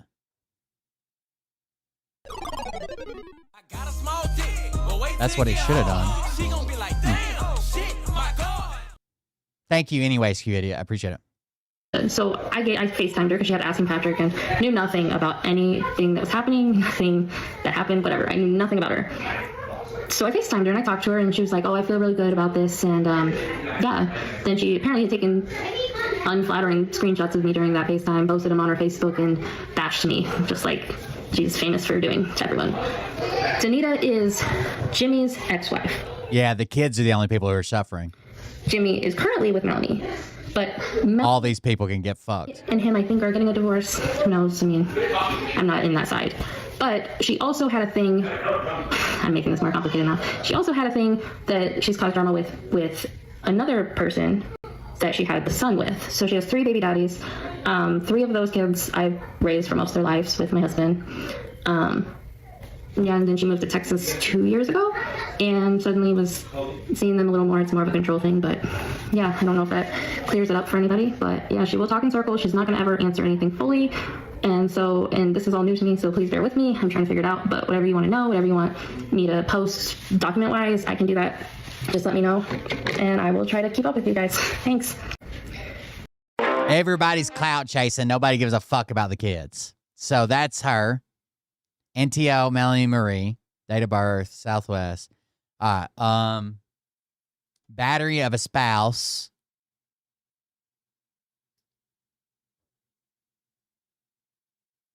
Harm and endangering a child, terroristic threats.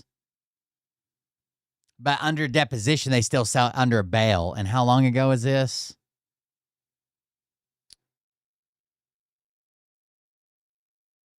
Release date 20. It doesn't look like she ever faced the charges. It just says under disposition. It just says bail still. So did they not go to court for this? Hey guys, welcome to the shit show. I love the drama. I'm here to give you the inside scoop on Melanie, whatever the fuck her name is, Antio Gonzalez O'Leary. She uses them interchangeably through court documents and everything else. So I have a timeline here that I have created a while ago for some lawyers, and Melanie wanted to open Pandora's box and share with the world her lies. So here I am to share the truth. I have receipts from dating back all the way from 2020, all the way through present day when she showed up at my door. She's in the comments. It says, yeah, I stayed out there for 4 hours to try to get my children. She's in the comments here. Like a week ago? And in Jimmy's security outfit, posing as a police officer at my front door on my Ring camera. Yes, she did. That's not a lie. I can. What? She was dressed up like a cop? Show you that proof with my Ring footage. She also stayed out there for, I think, like 4 hours with her son and the baby. I think, I'm positive the boy was in the car, but whatever. They were in the driveway of my home for at least 4 hours, according to my Ring footage. My mother-in-law even walked by her multiple times. She didn't say a word asking anything, but she continued to knock down my door and ring my Ring doorbell. She really wants to fight, but she doesn't want to say the truth. All those videos she's posted on her TikTok, whatever, Danita, they're only half of the videos. She's cut out all the convenient parts for you that make her look like a great person. I have videos dating back to 2020 of the children wanting nothing to do with her, crying because of the things she would say to them on FaceTime. Because we were forced to FaceTime for about 4 years. So I have recordings of all those FaceTimes where she degraded the children in our home while we had to watch and allow it to happen. She had supervised visitation prior to moving to Texas. She was not allowed to be alone with the children. And then she came to Texas and lied to the court while their father sat in the waiting room because the court decided not to let him in the courtroom. He sat out there waiting to fight for the children again, like we have been forever. She lied on the stand to the judge. The judge took her at her word, believed everything she said, and gave her... I always find that suspicious. She lied to the judge took her every word, and there was nothing we could do because judges just didn't... I always find that suspicious. More custody than she was allowed. She was never allowed with the children alone. If she's this horrible of a person, you have all these recordings and all this stuff and all these claims, you can convince a judge, right? I understand that typically, all things being equal, judges are more lenient a lot of times to mothers. But if you're claiming all this extra shit, like crazy, off-the-wall shit that you have evidence of, you couldn't even convince a judge of anything? Ever prior to moving to Texas. Texas fucked us, and it was bullshit.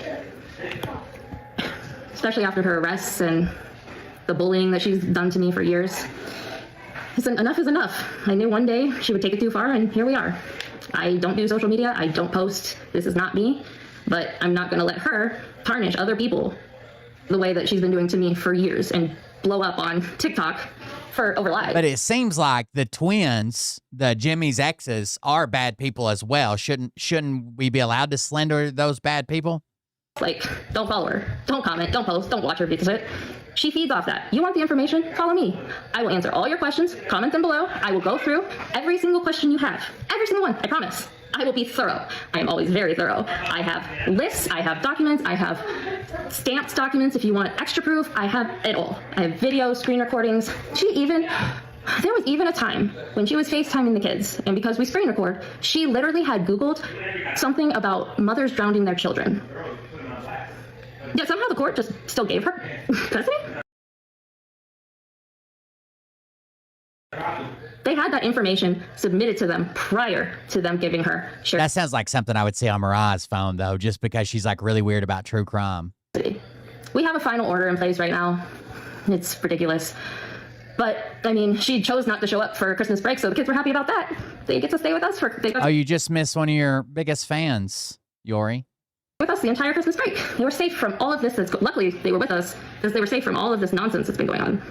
Well, the more nonsense that's been going on. Unfortunately, they were there for the other parts. But this isn't the whole... Nick Backdoor Baker.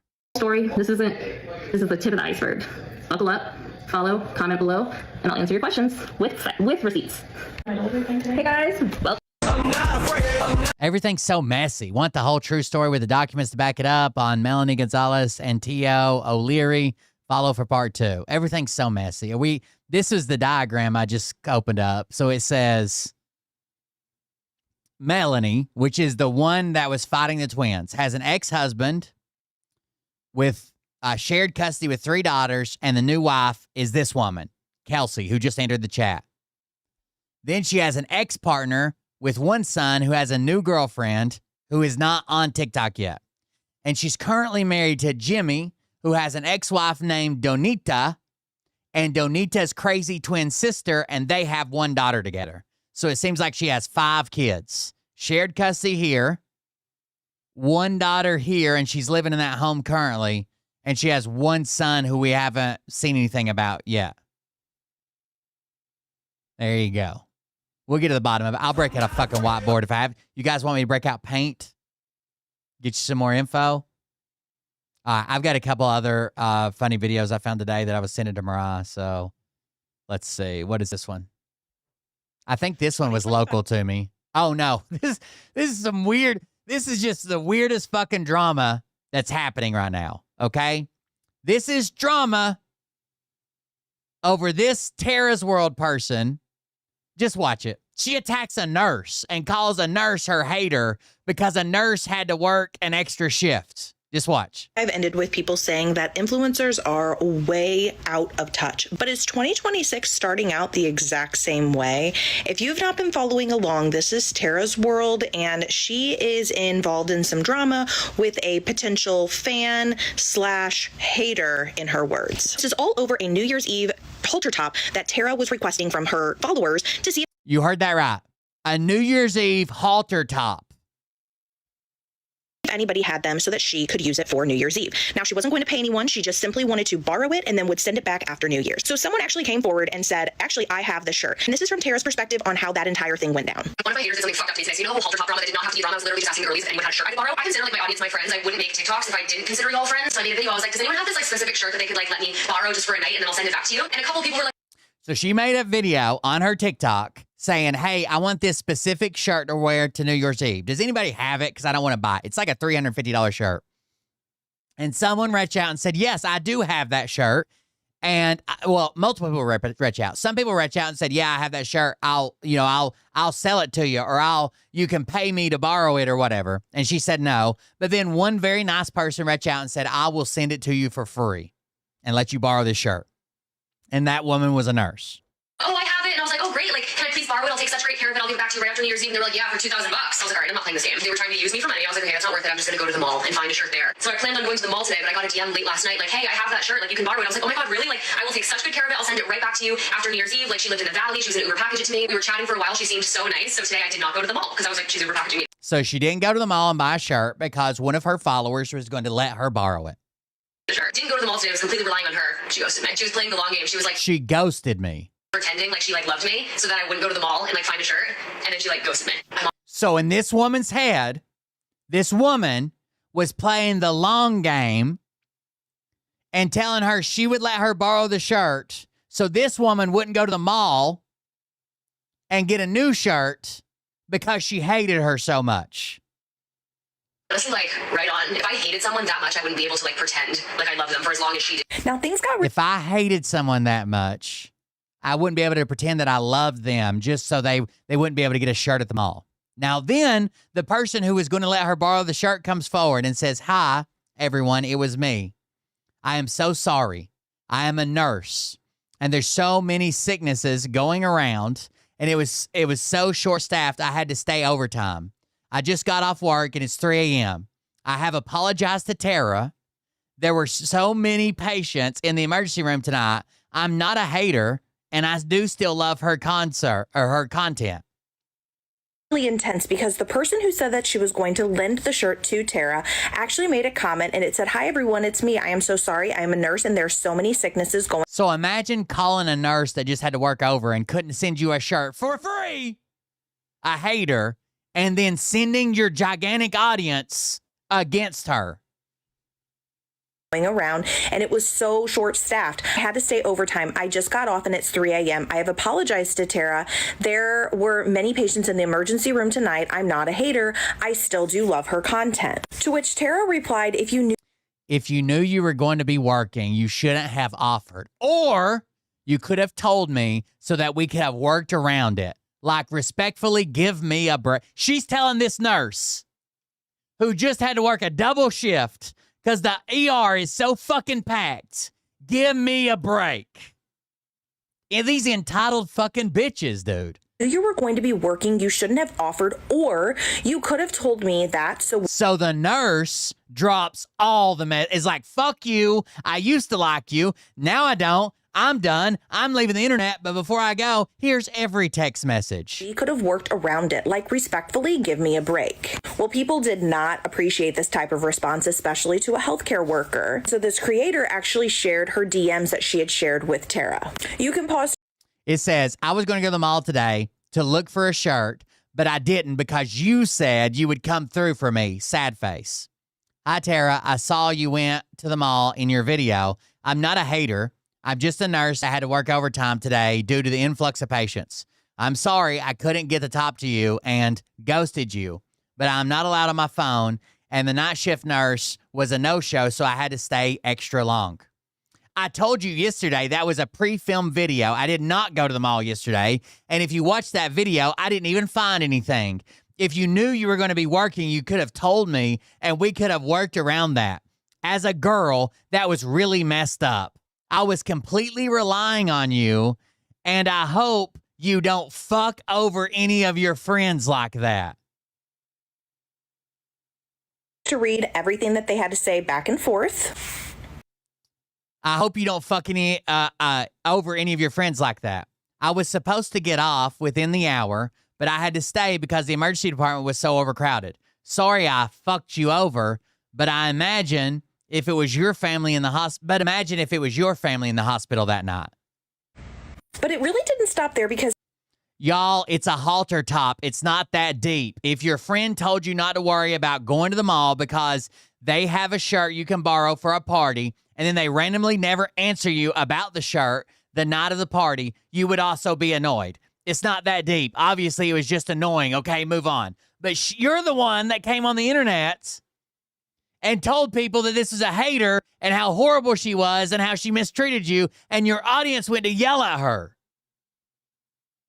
Tara was still acting very upset by this. They'd make another video saying, y'all, it's a halter top. It's not that deep. If your friend told you not to worry about going to the mall because they have a shirt you can borrow for a party, then they randomly never answered you about the shirt. So she's trying to downplay it after she was the one talking all the shit. The night of the party. Like, it's not that big a deal. Annoyed. It's not that deep. Obviously, it was just annoying. Okay, move on. Now, one thing I want to note is I think it's personally very strange to keep calling these people who are just following your account friends. I think that was mistake number one. And I feel like you're putting a lot of faith in a random account. People were leaving comments, I was on your side until you told the ER nurse to give you a break. Wait, but you were literally the one that made it the most. Sure, I'd be annoyed, but not enough to send my 5 million followers after 5 million followers after an ER nurse because she was late replying. After an ER nurse because she was late replying. To all the nurses out there working, thank you. One of my haters, and I don't remember. They show a picture of the shirt, I think, but it's like this halter top with like a bunch of balls on it or something. It's a nurse who was stuck. It's like $250, $350, something like that. Due to an emergency. Out of touch, final boss. So then she makes another follow-up video basically saying that. So she can't let it die. She's got to have everybody move on. She didn't do anything wrong. The internet is completely crazy. She explains herself again that she did not feel like it was fair, that she kind of led her along, that she was going to get this halter top, and she thought it was messed up. And again, referenced the friend. If a friend did this to you, you would be really upset. And also went on to say this. My girl takes shit way too fucking seriously. Even the girl that was supposed to give me the halter top, she made this declaration. She was like, I'm taking a step back and I will be logging out of TikTok. I'm like, girl, what? What are we? Yeah, you have 5 million followers that you told this was a hater playing the long game, trying to convince you not to buy a shirt, and maliciously she wasn't going to send you the shirt. So again, goes on to say that everybody else is taking this way out of proportion and they're taking it way too seriously. But at the same time, it didn't stop after the first video. She made so many videos herself that it's like, wait, are you gaslighting us? Because did we take it too seriously, or are you taking it too seriously? Maybe you should have just had a backup plan for your top because you were trusting a literal stranger. A complete stranger. Oh, there it is. See all the balls on it? I knew it had balls on it. Not even too long ago this evening, she actually posted another video sharing the shirt because people were like, can we at least see the top that we're referencing? It is a $250. I'm sorry. Not $350, $250. top that, again, she was expecting this girl to send for free for her to just wear for New Year's Eve. Now, she goes on to state that the woman who offered the shirt did make this. Maybe a halter top with balls on it wasn't the best description, but that's what I took away from that picture. Declaration on how she was leaving, and these are the screenshots that she has on her page. You can pause to. I'm not showing my face because I've been getting harassed. This is from the nurse. I'm not showing my face because I've been getting harassed and bullied all day. I could have just deleted my account and ignored everything and let her twist the narrative about me, but I didn't because I did love Tara. I still want to as well because she had been my favorite creator since 2022. I even went on a cruise because of her for my family vacation in 2022. I know I shouldn't have to explain myself, but it's genuinely hurtful for all the healthcare workers that people are completely, constantly dismissing the fact that we are faced with the worst situations and have to make the best out of it. I was going to just end up giving her the shirt, but after the video and without her even letting me explain myself, I don't support her anymore, and I won't be speaking on any of this anymore or any longer. And for the final time, here is the exact situation. Read, there is a lot. She explains that the night prior, I texted Tara, I have the top. The day of, I texted her needing an additional hour. I was about to clock out and go home, and I was ready to send it to her. When I worked that day, I wasn't too packed, and I had some downtime. I clocked out, and the charge nurse, my supervisor, needed me to stay. Someone was actively coding, and I had to throw my stuff down and go help. I immediately realized after the shift and texted her apologizing and was going to give her the top. But then she made that video, and hearing everything people were saying is disheartening. Timeline of everything. Again, you can pause to read this. And then she did leave this final message. I will be leaving social media after this. I'm not an influencer. I had this account in 2020 and barely use TikTok. Be kind to healthcare workers. Be kind to people in general. Not everything is content. Now, what I will say is that I feel out of touch, man. Tara with 5 million followers is failing to realize that when you call someone out like this, especially over something that you're saying is not that big of a deal or it's not that serious, you are going to have diehard fans who are going to attack these people.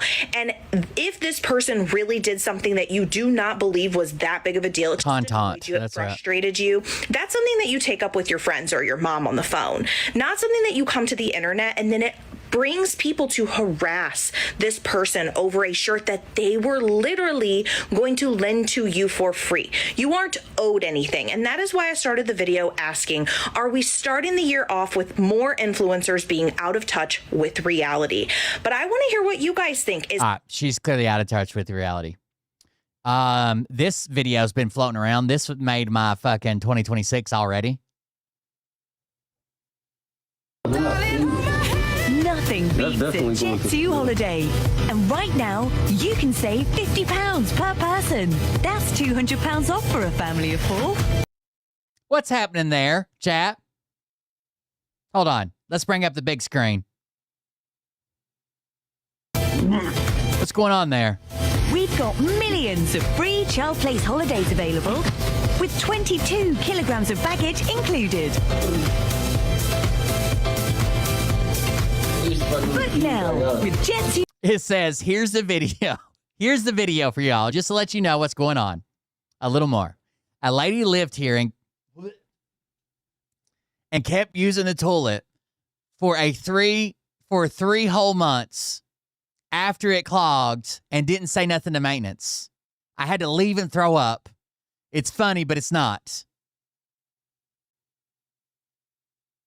Holidays. Package holidays. They had to put disposable bags around their shovel. You can trust. Abtranatal protected.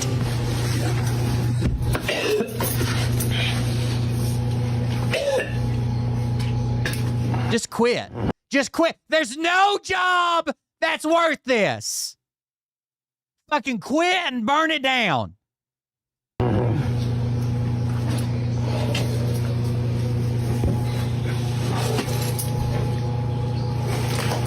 It does kind of look like Sloppy Joe's.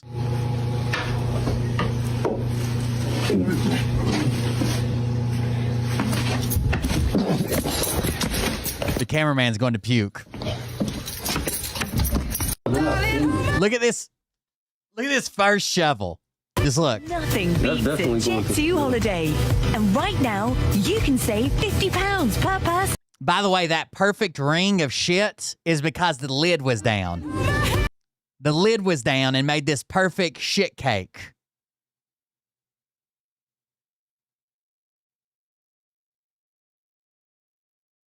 Kind of wild, no? Then this happened at Dollywood. So much stuff happened near me. Dollywood's, in Sevierville, just a couple hours away. Oh, you want me to show you more in depth, Legend? Is that what you're saying? I can start drawing on the screen. If you'd like me to show you how they patty caked out a little shit pound cake here.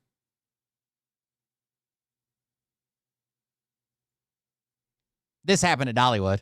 We're not cutting in line. We're in line. Stop screaming. Give me the phone. Give me the phone. Listen, I don't want you to yell. That's ridiculous. I'm not trying to upset her. No, I'm trying. You're not. I just told her to go through. Well, you shouldn't yell. You're a bitch.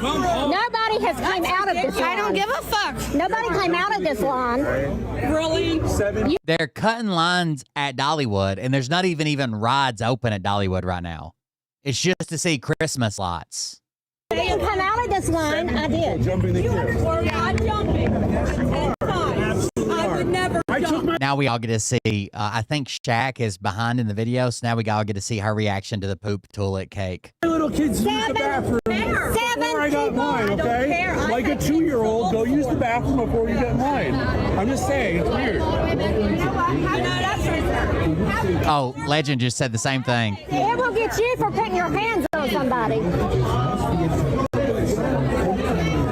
They're literally swinging on people, trying to cut line at Dollywood. But again, no rides are open at Dollywood right now. They don't open until they have this thing called the Jamboree in March, where they shut down all the rides and repair them and shit. I used to go there in Weld when they had everything shut down, which is probably why I wouldn't ride any rides at Dollywood, because I welded on some of them. But all that's going on is to see Christmas lights. 7 people cutting line. We're not cutting in line. We're in line. Stop screaming. Give me the phone. Give me the phone. Listen, I don't want you to yell. That's ridiculous. I'm not trying to upset her. No, I'm trying. You're not. I just told her to go through. Well, you shouldn't yell. You're a bitch. Nobody has come Shaq still hasn't got to the poop toilet yet. out of this line. I don't give a fuck. Nobody came out of this. You'll get there. Really? You didn't come out of this line. I did. Jumping the queue. I'm jumping. I would never jump. I took my little kids to use the bathroom before I got mine, okay? It seems like there was like one family in line, and they had been standing in line for a while, and another family with a bunch of kids was like, oh, you're holding our place. Yeah, I'll join you up there, or whatever. That's what it seems like to me. Sometimes you just have to read your fiance's text and go on about your day. This was also close to me, by the way, in case you're wondering. This is in Kingsport, Tennessee. It says, sometimes you just have to read your fiance's text and go on about your day. This is a trend that was going on last month. And what does the text say?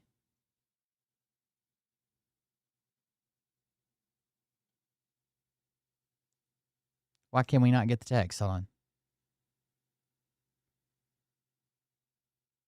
It says, laugh out loud, I was getting gas, and while I was standing there pumping my gas, I let out like a 10-second fart. That time, a guy walks by and said, shoo, it stinks out here. And I said, that's Kingsport for you. You guys don't get that part, but like Kingsport has a chemical factory there, and it does often stink. It smells like rotten eggs. A guy walks by and said, shoo, it stinks out here. I said, that's Kingsport for you. When in reality, it was the smell of cheddar rounds and ass.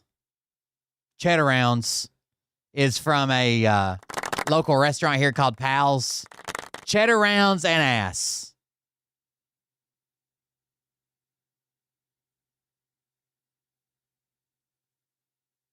So that's where we're at, folks. It's just cheddar rounds and ass. Or exist in this moment today as Braxton Berrios? Would you rather have jumper cables hooked up to your nutsack or exist in this moment today as Braxton Berrios? Would you rather have jumper cables hooked up to your nuts? I don't know what this one is.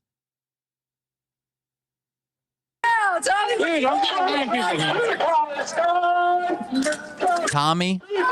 Tommy out here? Hands off, man. God damn, they're already fighting. First fight of 2026.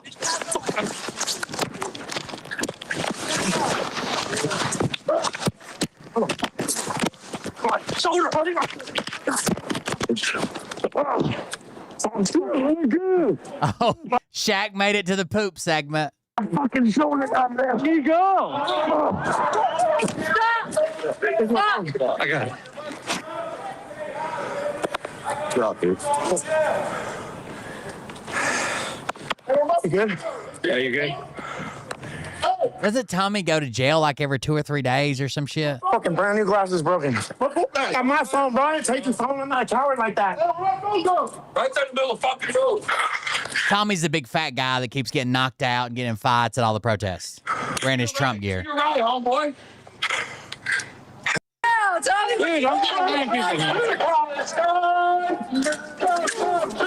I'm guessing that's the big fat guy in the red shirt here. Hands off, man. Yeah, he's getting fucked up. There he is. There's Tommy. See his man tit? You can always identify him by his tits. Hey, back off. Back the fuck off. Jesus Christ. What is wrong with these people? Go home. Dude, go home and hang out with somebody. Fuck. Just go home.